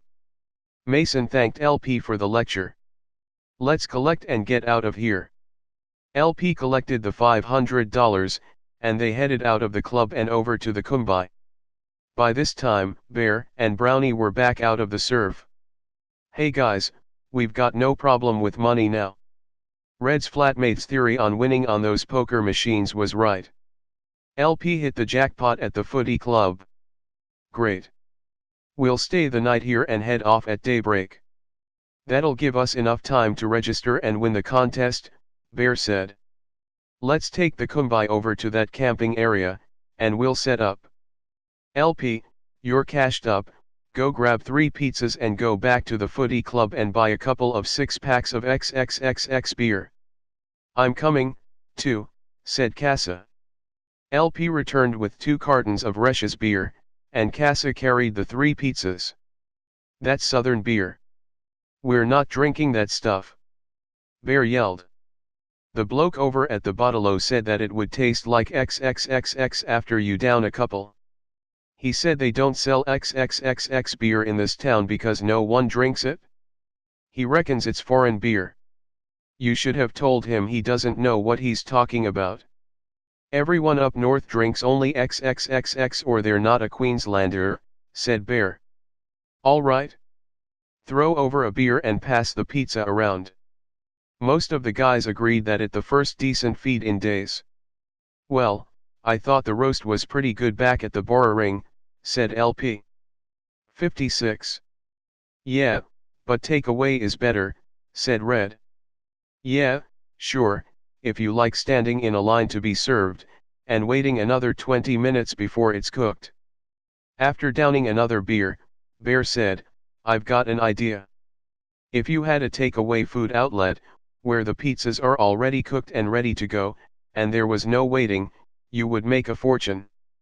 Bear, if you think that's a goer, let's do something about it when we get back over the border, Red said. I'm putting the billy on for a cuppa, said Red. Anyone else for tea? Nope, everyone else replied. Cold beer is going down better than a hot cup of tea. Damn, there's no milk. I'm going over the road to get some. Casa said, I'll come with you. He was quick to change into his favorite floral, chick magnet shirt. He put on his Levi jeans and slipped on a pair of moccasins. With a couple brushes of his long blonde hair, he was ready, mumbling his best pickup lines. They all figured that Casa's charm came from his Irish heritage. As Red walked into the shop, Casa called out, I'm going into the club to see if I can pick up some women. I'll catch up with you later. Casa walked off down the road to the footy club. Red went to the shop's fridge cabinet, grabbed a pint of milk, placed it on the counter, and searched through his pockets for loose change. He pulled out a 20-cent piece, placed it on the counter, took the milk, and left. As he walked out, he was confronted by 2 coppers. We haven't seen you in this town before. Where are you from? It's a free country. I can go where I like. 57. Are you alone or here with some others? What does it look like? I'm standing here alone. It's pretty obvious. So you're a bit of a smart ass, too. Show us some ID. I don't have to. Do you have any money on you? Why, do you want to roll me? You're under arrest. The officers grabbed Red, and the milk spilt over the coppers as they tried to handcuff him. One officer said to the other, this guy will be a nice little earner for the magistrate on Monday, resisting arrest, assault, and vagrancy. Walk him over to the station and lock him up. As the officer walked Red to the station with his hands handcuffed behind his back, Bear said, Bugger, check that out, The coppers have got red. What are we going to do? George asked. Well, for a start, go get another bottle of milk, and we'll have a cuppa. Then we'll figure out what to do. As he sipped on his cuppa, George asked Bear, how did you get a name like Bear? George, you almost got your head knocked off back at Red's place for asking questions like that, so don't go there. Come on, tell me. All right. My grandfather's family escaped Russia during the Bolshevik Revolution in 1917. They got on a train in Moscow and traveled through Siberia all the way to Vladivostok. There, they managed to catch a steamer going to India. After that, my grandfather joined the Indian Army. He couldn't join the British Army, because he wasn't a citizen of Britain. His son, my father, joined the Indian Navy when he was old enough, and rose to commander of the Indian Fleet. The ships he commanded during World War II were both 58 sunk. After the war, he migrated to Australia. That's why I'm here today. And the question you asked, why am I called Bear? I'm nicknamed Bear after the Russian bear, Stalin. I'd rather be called Bear than Stalin, thank you. After all had finished their hot tea, Bear decided that the best thing to do was to go surfing again. They hoped, while out surfing, they could come up some ideas to get Red out of jail before they left for Bells in the morning. Bear and Brownie picked up their surfboards and walked from the campsite, over the dunes and down to a perfect reef break. They paddled across a deep ocean gutter. Fishermen with lines cast out made it an obstacle course to reach the surf break. Within 30 seconds they were waiting for their first barreling waves to come in. Bear and Brownie rode their last waves right into the beach. The sun was setting behind the mountains in the distance as the guys walked up the beach to the camping area. They dried off and changed into some dry board ice. Did anyone come up with a bright idea to get Red out of jail? Asked Brownie. George answered, I've got an idea. You know when we were all around the campfire at Red's place? Well, those idiot bikies were passing around their latest toy. It's a silencer for a .22 rifle, and guess what? George walked over to the kumbai, searched through his backpack, and pulled out what looked like a small metal barrel. He said, I've got the silencer. Those bikies were too drunk to notice. I slipped it into my pocket. I like your thinking, said Bear. We take out those streetlights. We'll use the winch, pull out the jail bars, and we're all out of here, first up in the morning. George said, I think we need a little more planning than that. 59. Yeah, but it's a start. We can work out the rest later. That night, the guys discussed in detail how they would break Red out of jail. Set your watches for 4 a.m., said Bear. They all settled into their sleeping bags to get some shut-eye. Asterisk asterisk asterisk. As Red lay on his hard bed bunk in his cell, Johnny Cash's immortalized words echoed through his head, I hear the train a-comin', it's rolling round the bend. Asterisk asterisk asterisk. The Bad Meadows bikie gang had taken a punt that the surfies would turn up at the surf break in Eden. Rather than ride into town and attract attention, they stopped at a rest stop just out of town. There was a large, weathered building across from where they were standing. Nutter gave the orders, Tiny, go over and see if the door of that hall is locked. Tiny walked up a couple of stairs, ducked to go under the large balcony overhang, raised his foot, and kicked the door in. He yelled, it's open, no one's here, come on over. Nutter and the rest of the bikies kick-started their bikes in a thunderous roar, and rode over to the building. Tiny and Jimbo, Nutter said. Go into town and look around the beaches for those idiot surfers. When you find those guys, come back, and we'll all go sort them out and get our bloody coins back. Jimbo and Tiny rode out onto the main highway, leaving their bikie mates at the building. They rode into town and checked out all the beaches, but found no sign of the kumbai or the surfers. 60.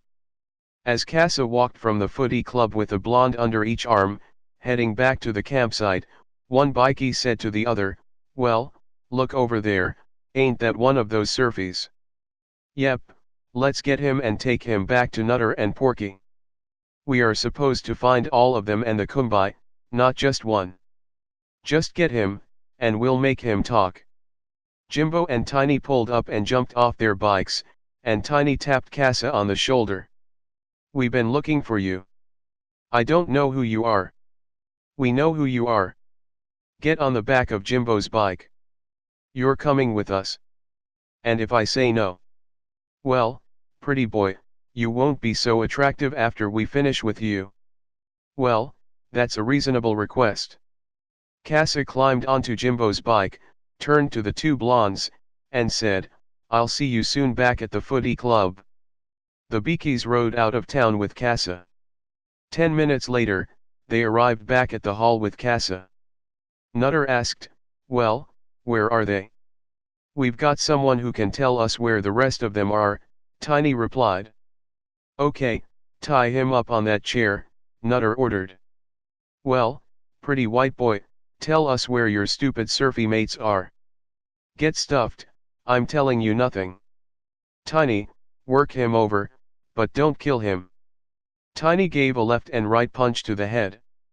Cass's head fell forward as he was knocked unconscious. I wanted him alive, Nutter said. 61. I barely touched him. You idiot, you don't know your own strength. The bikies walked away and continued drinking. Tiny said, when he wakes up, I'll find out where the rest of them are. I don't think so, Nutter replied. I've got another idea. When he's conscious and can talk, I'll let Gina have her way with him. He'll tell her everything. This guy's a sucker for a beautiful woman. A little after midnight, Casa started to come around. Nutter and the other bikies were pretty pissed by this time. Nutter yelled to Gina, the bikie group's girl, see what you can find out from this asshole surfy. Gina walked in red, high-heeled stilettos from the back of the hall, wearing a long, flowing, dusty, dry-as-a-bone waistcoat. The only other clothing she had on was the tiniest red polka dot bikini. As Casa looked up, he thought, evil eyes, don't look at me, don't play your games with me. His heart started pumping a little harder. Gina walked towards him, placed her legs over his, and sat. She was as close as she could get to his face. Casa looked down and liked what he saw. Tell me where your friends are. Nutter only wants to ask one question of them, and you can be on your way. Is the question, did we call the cops and rat you guys out about the fire? I'm asking the questions, not you. Now tell me where they are. Where is the Kumbai? There was no answer from Casa. Gina grabbed his long, blonde hair and pulled his face into her bosom. Casa mumbled, we're camped on the other side of town at a rest stop. 62. Nutter yelled to Jimbo, you guys couldn't have looked too hard. Next time do as I say, or you won't be wearing the Bad Meadows colors. Let's go get 'em, said Porky. No, we'll wait a while. We'd better sleep off this grog, and we'd make too much noise for this time of the night. The cops will be on our case, and we'll all end up in the lockup. We'll get an early start at sunrise. Gina was finished with Casa. As she walked away, she asked, what are you going to do with him? Well, he's coming with us, just in case he's bullshitting. Asterisk asterisk asterisk. At 4 a.m., the guys woke and quietly packed up. LP climbed into the driver's seat. Bear and Brownie pushed the Kumbai over towards the police station's back wall. The old jail had been built of stone back in the 1800s. Bear figured that the mortar holding the bars into the stone wall would have been a weak cement mix, because it had been built by convicts. They weren't fools. They had known their days were numbered, and they could end up behind those bars, for no reason other than the constabulary mood of the day. George and Mason were the walking wounded, and weren't much help with pushing. Bear and Brownie pushed the Kumbai up against a large gum tree, the bumper bar wedged tightly against it. George pulled out the .22 rifle, attached the silencer, and handed it to Bear. Bear rested the rifle on the back of the Kumbai, took aim, and fired. Pop, pop, pop, 3 street lights were taken out quietly. LP, run and attach the winch to the jail bars. LP signaled the all okay by raising his hand. 63. He stood back from the stone wall as Bear started the winch. Seconds later, the bars were out, taking half the stone wall with them. As though nothing had happened, Red walked casually out through the rubble and dust, as if he was taking a walk in the park. Get over here, there's no time to waste. Let's go, Bear said. Cat ran over to Red and gave him a hug. Don't ever leave me like that again, she said as she helped him into the Kumbai. I'll need to redress your wound, or it'll get infected. That bandage isn't red from blood, it's red from dirt.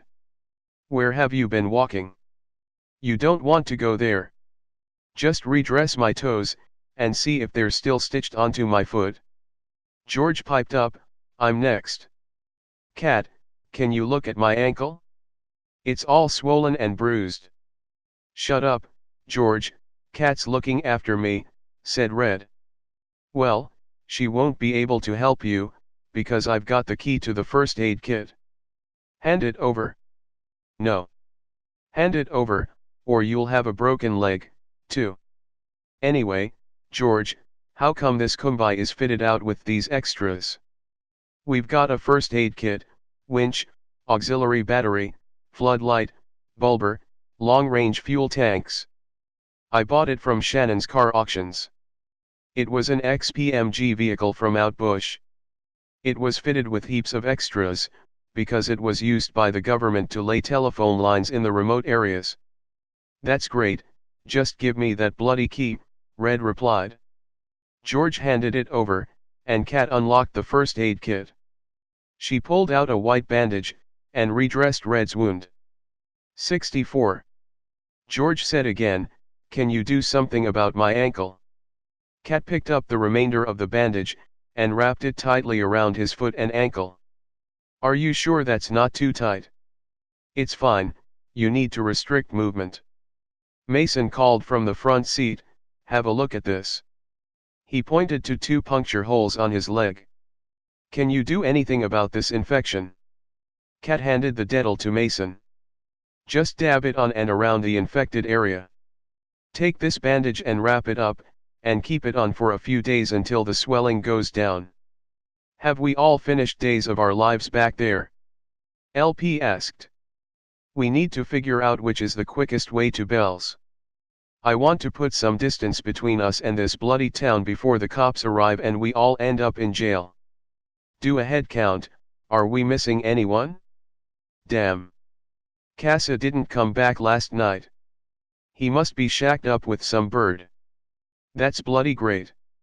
George said, we haven't got time to look for him, we'll have to leave him behind. 65. 7. The guys couldn't wait around any longer for Casa.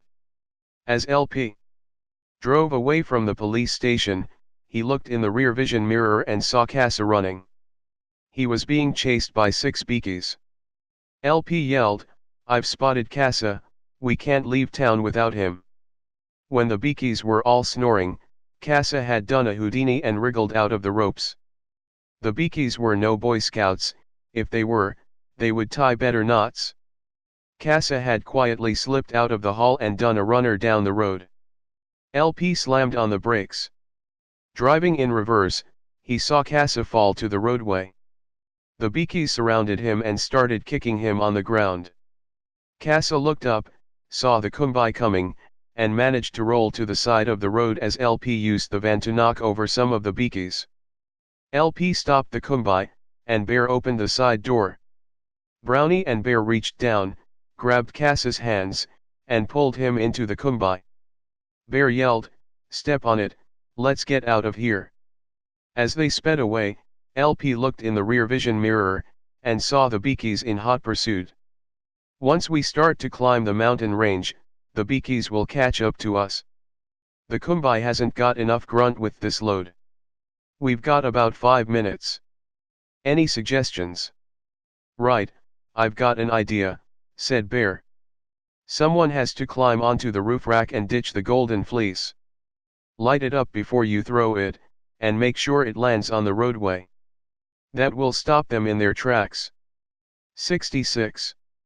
It's your idea, you do it, said Casa. No, we'll be democratic. Draw straws. Casa said, I'm out, I've got broken ribs from the bikies sinking the boot in. I'm out, I've got a sprained ankle, George complained. I don't care, Bear answered. Everyone in the draw. Time was slipping away, and the bikies had made up some distance. Right, draw straws. Who's got the shortest? George, it's you. Bear reached over and opened the side door. He dropped the cigarette lighter into George's top pocket, and Brownie handed him his knife. Stick this between your teeth. Aw, I've got a sprained ankle. Tough luck, Bear said. Brownie and Bear held George by the front of his shirt, and walked him backwards to the door opening. Grab the roof racks, now pull yourself along. We're all relying on you. George, with the hunting knife between his teeth and the lighter in his pocket, moved one hand at a time, and made it to the steps leading up to the roof racks. He hopped up 3 steps, and was ready to light the sock that would act as a fuse. Do it now, Bear yelled. George lighted the sock, grabbed the knife from his teeth, and slashed the Aki straps that held the golden fleece onto the roof racks. The surfboards acted as a catapult when the straps were released. As the guys looked back, the golden fleece, full of petrol, landed on the road in a huge fireball. They saw some of the bikies running off the road into a ditch. A couple of the lead riders, who they assumed were Nutter and Porky, came through the flames and pulled over. 67. Well, that stopped them in their tracks, Bear said. Come on, George, get back into the Kumbai. Finally, it looked like they were going to make it in time for the contest. Casa said, one problem, I was the best chance to win, but I've got broken ribs. Casa, you're full of yourself, Bear told him. We're all good surfers, and any one of us could win the contest. But who's got the best chance? Mason, you're still too weak from the snake bite. George, you've got a rolled ankle. Casa, you reckon you've broken your ribs? Bear and Brownie ruled themselves out. They were too bulky, so that left LP and Red. You forget, I've got stitches in my toes, said Red. That leaves you, LP. Can you do it? I think I know what to look for in the perfect wave. What do you think, Red? If LP's confident, go for it. Decision made. You'll register for the contest. You better pull this off, we've come a long way for the $2,000 prize money. I'll give it my best shot, LP replied. Well, shit happens. The bikies are still coming. Not as many, but enough to stop us, Red said. Right, that's it. Those bikies are really pissing me off now, yelled Bear. Hand me the .243. There only 2 bullets left, said Red. There will be close to 100 of them still following. Well then, that makes us about even. Bear was usually overconfident, but, this time, he was just mad. He yelled to LP, stop the Kumbai. I'm getting out. Anyone else want to help? Don't hold back. 68. Brownie spoke up. I'm with you, but first I need to put on some moisturizer and sunscreen. I'll be with you in a minute. LP, stop the Kumbai now. I'm getting out. You piss off. These dickheads will not get past me today or ever. Mason grabbed a tape, and slotted it in the cassette player. Surfers rule, surfers rule. The guys joined in singing It's a Golden Rule, Surfers Rule. Bear climbed out through the side door, grasping his high-powered rifle with telescopic sights. He walked from the Kumbai, and straddled the 2 white lines in the middle of the road as the sound of the Kumbai motor faded in the distance. On the next turn, Brownie said, "I'm ready, let me out." Brownie grabbed his ancestral knife and boomerang, and started running back to Bear. By this time, Bear had taken aim. Looking down the telescopic sights, he lined up Nutter, who was first around the bend. He planned to take out Porky second. Porky and Nutter saw him in the middle of the road, and both yelled, "Shit!" Bear fired, taking out Nutter's front tire, then Porky's tire. Both bikies were laid to the ground, with other bikes piling up on Nutter and Porky, or running off the road into the culvert. Bear threw the .243 over his shoulder, and ran towards them. Anyone who stood up to stop him was laid out by his mixture of street fighting and black belt karate. By the time Brownie caught up to Bear, he was halfway through the bikies, but Brownie arrived better late than never.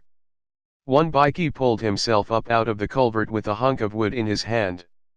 He raised it behind Bear to hit him. Brownie didn't hesitate. He threw his boomerang. As it 69 swished through the air, Bear turned around to the sound. The boomerang hit Tiny on the head. He dropped the hunk of wood, and fell to the ground with a thud. "Good one, Brownie," yelled Bear. "I owe you one. Let's make sure they don't follow us this time. Brownie, cut all their fuel lines. Just leave 2 bikes rideable." Brownie and Bear took the 2 bikes and rode up to Nutter. Bear said, "There's good news and bad news. Today, I am going to let you live. The bad news is that, if I ever see you again, I'll kill ya." Bear lighted a smoke, took one puff, and flicked it back as he rode off. All you could see was bikes exploding and, if that wasn't enough, a semi-trailer came around the bend and ran over more bikes, which were now engulfed in flames. Nutter yelled as Bear and Brownie rode off, "I'm going to kill you bastards, if it takes a lifetime." Slowly, the so-called Bad Meadows bikies got to their feet. They looked like a sad, defeated bunch of blokes walking to Bell's Beach. It wasn't long before LP had put some distance between the bikies and themselves. "Turn on the radio," said Red. "Let's listen for a surf and weather report." LP switched channels, searching for the news and weather. "Stop the war now! Stop the war now! Stop the war now! 10,000 uni students and protesters have brought Eden to a standstill. All roads are blocked, and nobody can get in or out of town," a reporter was saying. "We got out of there just in time. I thought the change of government from Liberal Country Party to Labour stopped the Vietnam War," said LP. 70. "Not quite, it's taking time to get our soldiers out of that mess," Mason replied. "Well, at least we don't have to worry about conscription anymore. Goff can that. You know Donnie's, Reds and my number came up. Only our apprenticeship stopped us being called up and deployed to Vietnam or Malaya." "Okay, LP," Mason said. "Let's listen for the surf report. The weather will be fine today, with a light breeze. Surf conditions are excellent, with a rising swell. Perfect conditions for today's Bell's Beach surf contest. That's what we want to hear. Step on it." 71. 8. LP pulled into the car park at Bell's Beach. Now all he had to do was win the contest. The swell was between 8 and 10 feet, with perfect barreling waves, just as he liked it. Brownie and Bear arrived on the bikes, and let the boys know there would be no more trouble from the Bad Meadows Bikie Club. You could say they've been disbanded. Brownie and Bear laughed. LP entered the water with the other surfers, and paddled out to find the best spot for the perfect wave. George and Casa talked about how they could have won the contest, except for injuries. They both agreed that the $2,000 prize money would come in handy when they split up. "Do you think LP took any notice of what was said in Mason's vision back at the Bora Ring?" asked George. "Remind me," Casa said. "Look for guidance from the sea, and you will achieve your aim to be the best." LP lined up for his first wave, and started paddling for it. He dropped down the face of the wave and positioned himself to be tubed, which should score highly. Out of nowhere, a dolphin appeared on the wave with him. "Look at that. I've never seen that happen before," Bear said. The dolphin was finding the sweet spot for the most power in the wave. 72. LP clicked, and thought, all I have to do is follow the dolphin. That wave was the longest tube he had ever been in. The judges' scores went up. 9 points out of 10. There was some talking. Did the dolphin make a difference in LP's top wave ride? From a distance, the judges had no problem with it. The scoring was pretty close as the competition progressed. LP needed another 9 or a 10 from the 5 judges to win. It was going to be a hard call. Again, LP dropped down the perfect wave, and again there was a dolphin leading and finding the most power in the wave. He followed it up and down the wave, then the tube covered both LP and the dolphin. The guys on the beach crossed their fingers and held their breath. Would he make it out of the tube? 15 seconds went by. "He's not going to make it," complained George. "There goes the cash." "Don't give up yet," said Mason. Covered by water, with the sun shining through, LP thought there was no way out. The crushing weight of white water was about to end his dream of winning. Just then, the dolphin made a noise, and LP thought, whatever the dolphin does, just follow. The wave was about to close down, but, before it did, the dolphin took a sharp vertical turn and punched through the top of the wave. LP followed. The dolphin had made an exit in the lip, and LP flipped out and over, still standing. Everyone on the beach applauded, except for supporters of the local guy they had expected to win. Someone in the crowd said, that LP cheated. He had help from that dolphin. 73. The judges looked at each other, and said, there are no rules banning dolphins from a surf contest. With that, all judges held up their scorecards, 10, 10, 10, 10, 10. LP was the winner. When LP ran up the beach with his surfboard under his arm, all the guys gave him high fives. "You beauty," said Bear. "I didn't think you had it in yet." "Let's collect the cash and get out of here," Red said. "We need to be back for work on Monday. This time, no shortcuts, LP." All the guys laughed, knowing that they had finished what they had started. They had overcome bad weather and flooding, kept one step ahead of the Bad Meadows Bikies, and made it to the contest on time. They also reflected back on 74. What had happened at the Bora Ring that could not be explained away? The numbers and coin were yet to reveal their true value. "One problem," said Red. "There's no way we'll make it back over the border in time for work. You know what bosses are like, they're going to be pissed off if we don't turn up on time." LP said, "Look, we've got enough cash to fly back and have money left over. Plus, we still have $400 from the pokey win. George can fly back down next week, get the Kumbai and drive back. We'll leave it where it is in the car park. It'll be okay till then." "Okay," Bear said. "We'll travel light, take the surfboards and whatever we can fit in our backpacks." Brownie wasn't leaving his knife and boomerang behind. "I'll take the horns," Mason said. "I'll carry on the goat hide," said LP. "Well, I'm not leaving the coins behind," George said. "I can sell them as souvenirs at the local flea market at home." "I'll take the scroll," said Red. Bear decided to take the guns. "Are you sure?" asked Red. "Think about it. You don't have a Victorian permit for those guns. Leave them behind." "Okay," Bear agreed. "Right, let's get everything we're taking and hurry up," said LP. "What about Wall?" asked George. "We can't leave him locked up here for a week. Put him over beside those rocks. He's one tough cane toad. He'll fend for himself." "Okay," said George. "Make sure all the doors are locked, and we'll be off to the airport." 75. Luck was on their side once again, and the guys and Cat got standby tickets. They were booked on the 6:15 p.m. flight to Brisbane. After checking in, Red and Cat walked away from the others and sat, arms around each other, cuddling up and being passionate. Red reassured Cat, "Everything will be fine when we get back up north. Doctors, dentists, and vet surgeries will be a distant memory. We'll start a new life after we cross the border, I promise you." He hugged Cat tightly as song lyrics played on his thoughts. "Baby, it's breaking my heart, I can't get by without you, I'm nothing without you." Nutter and his bikie mates walked into the Bells Beach car park. "Over there, that's the Kumbai." "Yeah, but where are those surfy bums?" The bikies surrounded the Kumbai.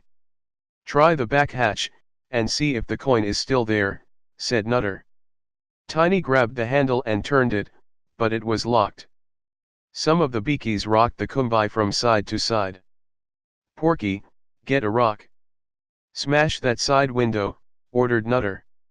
The bikies continued pushing the Kumbai from side to side, and almost rolled it. "What's that smell?" Nutter asked. "There's smoke coming from the back of the engine." "Shit, it's on fire. Run." As they ran from the Kumbai, it erupted in a huge fireball, with an explosion that lifted it 10 feet into the air. It came down with a huge bang. The bikies watched until all that was left was a burnt-out shell. Nutter looked at Porky. "Well, we've got no bikes, 76. No money, and nowhere to go. We can't go back over the border. They've got warrants for our arrest unless we can come up with the 50 red ones, and that isn't going to happen for a while." Porky reminded Nutter about his old mate in Melbourne. He said, "If you want to make easy money, Melbourne is the place to be. It sounds like our kind of city." "Well, it looks like there's no choice. It won't be long before everyone down here will know the name Bad Meadows Motorcycle Club, and the money will be flowing in," said Tiny. 77. Present. 9. LP remembered the last time he had given the Bora ring some serious thought. It had been on a plane returning from Sydney. After dropping in on Bear for a couple of days, his senses pricked up at a foreign voice. "This is your captain speaking. We have a short newsreel of Brisbane 30 years ago. As we are coming into land, you'll see how the Brisbane skyline has changed from a country town to what they now call the River City." After the plane had landed, LP walked into Brisbane's airport terminal and greeted his wife, Ingrid. He gave her a huge hug as she asked, "How was your flight?" "Uneventful, except I was having visions again of what happened back at the Bora ring. Hanging out with Bear brought back memories he could still not rationalize." "What about you? How's your day been?" "Just the usual, mundane stuff, waiting in an airport lounge for a couple of hours for you." "I could think of better things to do," answered Ingrid. As they walked out of the terminal, they were oblivious to what was happening overseas. On the overhead TV screen, 2 planes were crashing into the Twin Towers in New York. They entered the airport car park to find their vehicle amongst thousands that were parked there every day. Ingrid reached into her handbag for her keys and pressed the button. In the distance, she could see her vehicle lights flashing. They walked over to her car, and drove to the exit to pay for the parking. As the boom gate rose up, approaching police sirens 78 could be heard as tactical response vans turned into the airport terminal. LP said to Ingrid, "We got out of there just in time. They must be conducting a security exercise. That could have held us up for hours. Turn on the radio. We might find out what's happened." The news had just started, and it described the collapse of the Twin Towers. The next report was about the Bad Meadows Motorcycle Club. They were on the move back to Queensland from Victoria, for the first time in nearly 30 years. Police helicopters were keeping surveillance on the 200 bikies heading north. The police commissioner said, "If they cross the border, my officers will be waiting for 'em. That's not good news. I'd better contact Bear and the old gang, said LP. After a nerve-wracking drive through heavy traffic, LP crossed the Riverside Expressway and took Highway 31 to the Gap. The suburb was a greenie's paradise, wedged between two small mountain peaks. The trip took 40 minutes because of all the road works. 500 meters from home, they were stopped by a traffic controller. In the distance, they saw heavy machinery removing storm-damaged debris and loading it into trucks. Families stood in front of their destroyed homes, expressionless, just like the traffic controller. Ingrid's heart went out to them, and tears welled in her eyes. How lucky they were that their home had not been destroyed by the tornado that had ripped through the mountain gorge the previous week. LP turned off the road and parked his car. They walked up the drive to their modest three-bedroom home. 79. LP had been having flashbacks, and was not in a talkative mood. Ingrid responded to his attitude by saying, "Don't give me the silent treatment. Sort out what's going on. Ring Bear and your old mates in Queensland. Find out what that Bad Meadows gang is up to. I don't want them turning up on my doorstep." LP reached into his pocket and pulled out his mobile phone. It needed to be charged, but should have enough power for a quick chat to Bear about the situation unfolding on the Queensland border. Bear answered after 3 rings. "LP here. Have you seen the latest news about what's happening up on the border? Who gives a rat's ass about what happens in Queensland?" Bear replied. "Well, you'd better take notice. Nutter and his bikie mates are back in town." "So what? Those idiot bikies would have forgotten about us long ago. Talk to have a chat Brownie and Red, then ring me back if you still think it's a problem. I reckon you're reading too much into it. You're not in one of those psychotic moods again, are you?" "No. I don't think so," said LP. "I've just got this feeling that things are going to turn ugly." "Well, your hunches are usually right. I'll keep an eye on the news. Let me know if you want me to fly up to sort out any trouble."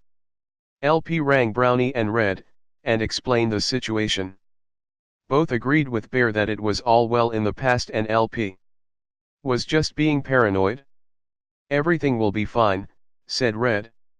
The next morning, LP was up early, and watched the 6 a.m. news on TV. 80. The Bad Meadows bikie gang are now within an hour of the Queensland border, the reporter said. News and police surveillance helicopters and highway patrol had been following their movement through New South Wales. They all wanted to get them out of their state as quickly as possible. Queensland was welcome to M. The camera then moved to Queensland Police Commissioner, Jack Herbertson, standing 1 foot inside the Queensland border, flanked by some of his high-ranking officers. He made a big show for the camera with his warning to those who thought that they were above the law. "It's not like the old days when protection could be paid for. Now there is the CMC watching over corruption." Jack had fond memories of the old days, when Queensland had been known as a police state, where corruption had flourished and the police had wielded total power. He had worked his way up the ranks since then to top dog, and still liked to think that the police controlled everything. The news report showed Nutter getting off his gleaming fat boy Harley onto Queensland soil. He walked over to the commissioner, and they had a brief conversation out of earshot of the cameras. The commissioner had brought every motorcycle cop within 1,000 kilometers as a show of force, and took great pleasure in delivering a blunt message to his old mate. "We're the biggest gang in town. How's it goin', you old bastard?" "I didn't expect to get such a big welcome," said Nutter. "Cut the bullshit," said Jack. "What are you doing back here? We've unfinished business in the city. There's some gold coin here that belongs to us." 81. "Well, talking about collecting, you still owe me 50 red ones from when you left town without paying up. I'd say that, with inflation and interest, you now owe me 1,000 red ones. Or I'll be dusting off those old arrest warrants, and you and your mates won't see daylight in this state again for a long time." You're stuck in the old days, Jack. You might have got away with an attitude like that back then, but we both know you can't touch us now, so cut the crap. We'll be on our way, and you'll have your brown paper bag of money within 48 hours. Nutter, welcome to Queensland. Jack raised his hand and waved forward his officers to follow out his instructions. They searched every bikie for drugs and weapons, and issued each and every one of them with an infringement notice for excessive noise. This is good press, thought Jack. Minutes later, a senior officer came back and reported that they were all clean, no drugs or weapons. Okay, let 'em pass, said Jack. We'll be watching your every move, Nutter. ******. Meanwhile, LP watched the events unfolding on his TV screen, wondering what was being said between the Queensland Police Commissioner and the leader of the Bad Meadows bikie gang. As Nutter and his gang started up their bikes again, the journalist reported on his attempts at eavesdropping. A heated exchange about red paper bags, collecting gold coins, and arrest warrants. The words collecting coins triggered thoughts of muddy coins stamped South Africa. 82. LP realized that his worst fears had come true. He grabbed his mobile and keyed in Bear's number in Sydney. I know what Nutter is after. It's those coins. They weren't just foreign coins, they're pure gold. Yeah, I remember, they looked like old pennies covered in mud. That's right, but the fact is that someone's got a bag of gold, and that person is George. He was the last one I saw with the coins. Okay, I'll get on the 3 p.m. flight from here. Pick me up at Brisbane Airport, Bear said. LP was trying to remember what had happened to the coins. George had had them in his backpack going through security at Melbourne Airport. They had been painted silver, and had attracted no attention, because he had said that they were medallions to be sold at flea markets. They had all been pretty naive back then, but LP now realized how valuable the coins would be in today's dollars. Bear had figured out the same thing, and that's why he was so quick to get on a flight to Brisbane. He was more interested in finding the gold than helping his mates. Bear was struggling to find enough cash to pay the contractors working on his latest high-rise apartment project in inner-city Sydney. His company, Bear Towers, was about to collapse into a financial black hole unless he came up with something fast. LP found Brownie and Red, and filled them in on the unfolding saga. Casa, however, was off the radar. When last seen, he had been trekking through the jungle in Indonesia, looking for an elusive surf break. So, as usual, he would be no help. 83. 10. Bear walked out of the terminal as LP's car pulled up to the curb. So, what's the plan? Is everyone at the beach house? Asked Bear. Red's there, but we don't know where George is. I couldn't get through to Mason, and Casa is in Indo. Okay, drive. We'll sort this shit out real quick. They arrived at the old hangout. It was a low-set, 3-bedroom house with 4 steps leading up to a veranda. Bear had been fortunate enough to inherit the beach house from his uncle. His generous nature meant that the property was available to his mates whenever they wanted. They had taken up his offer over the years, to surf, fish and relax at Tiwa Beach. It was only a short walk over the dunes to 40 miles of white sandy beach. Multicolored cliffs allowed hang gliders to launch themselves off as ocean waves pounded below at high tide. Red was in the tiny lounge room reminiscing about Kat, who had left him not long after arriving back in Brisbane from Bells Beach. City life had been exciting for her in comparison to outback Queensland's slow pace. So she left Red and gave up nursing but kept her uniform and became a pole dancer at a gentleman's club in an unsavory part of the city. Red never got over her and rarely hooked up with another woman for very long. His lost love had made him irritable and angry. The roller coaster of emotions affected his body also, creating dry scaly outbreaks over his skin which would become red and infected. 84. Long time, no see, Red said. Bear replied, G'day, Shit stirrer. How've ya been? Everyone settled onto the couches like they'd never left. Where's Brownie? Asked LP. Dunno, late, as usual, I guess, said Red, while scratching his leg. Hey, said Bear. We've got a problem. Those bikies are not going to give up looking for us until they get what they want.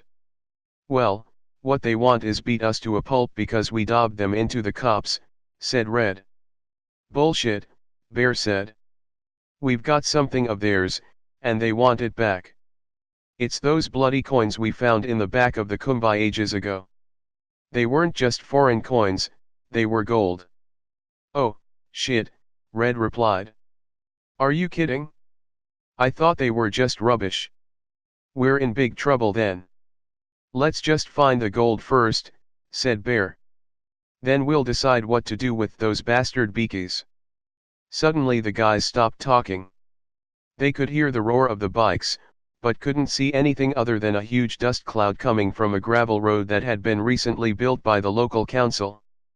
Up until then, you could only access the township along the beach at low tide. Nutter and his mad mates were on their way to the beach house address, given to them by a phone call from Jack Herbertson, the police commissioner. That doesn't sound good, said LP. As the sound of the engines died and the dust settled, the guys could see around 30 angry bikies in the street, with more still coming.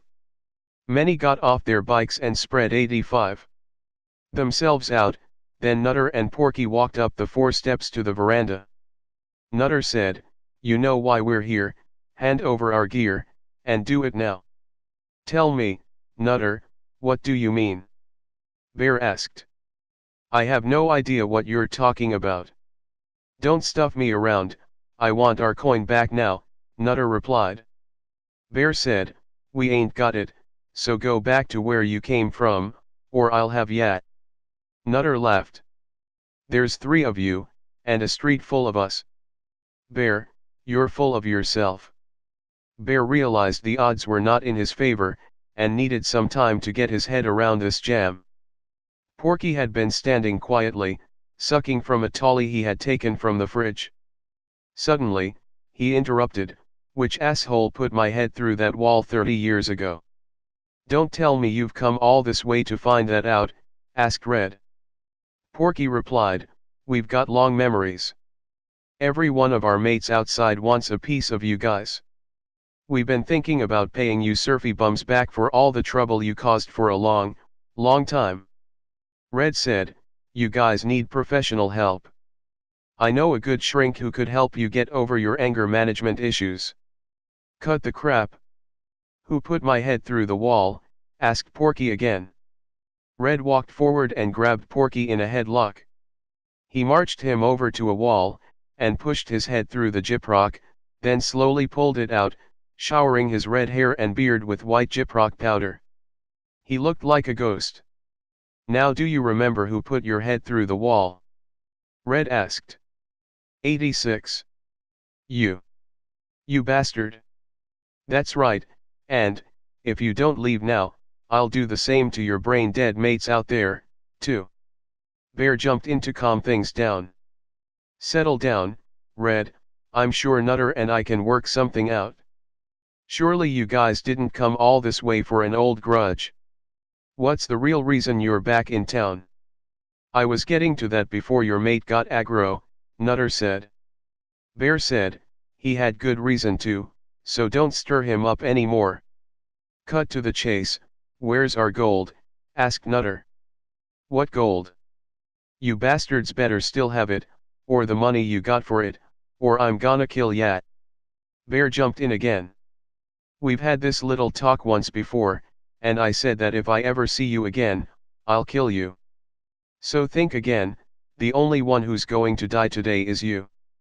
Now leave us alone before I lose my cool."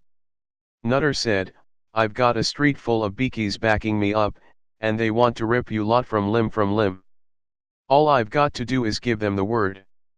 I'll give you 1 minute to change your mind and tell me where the coins are."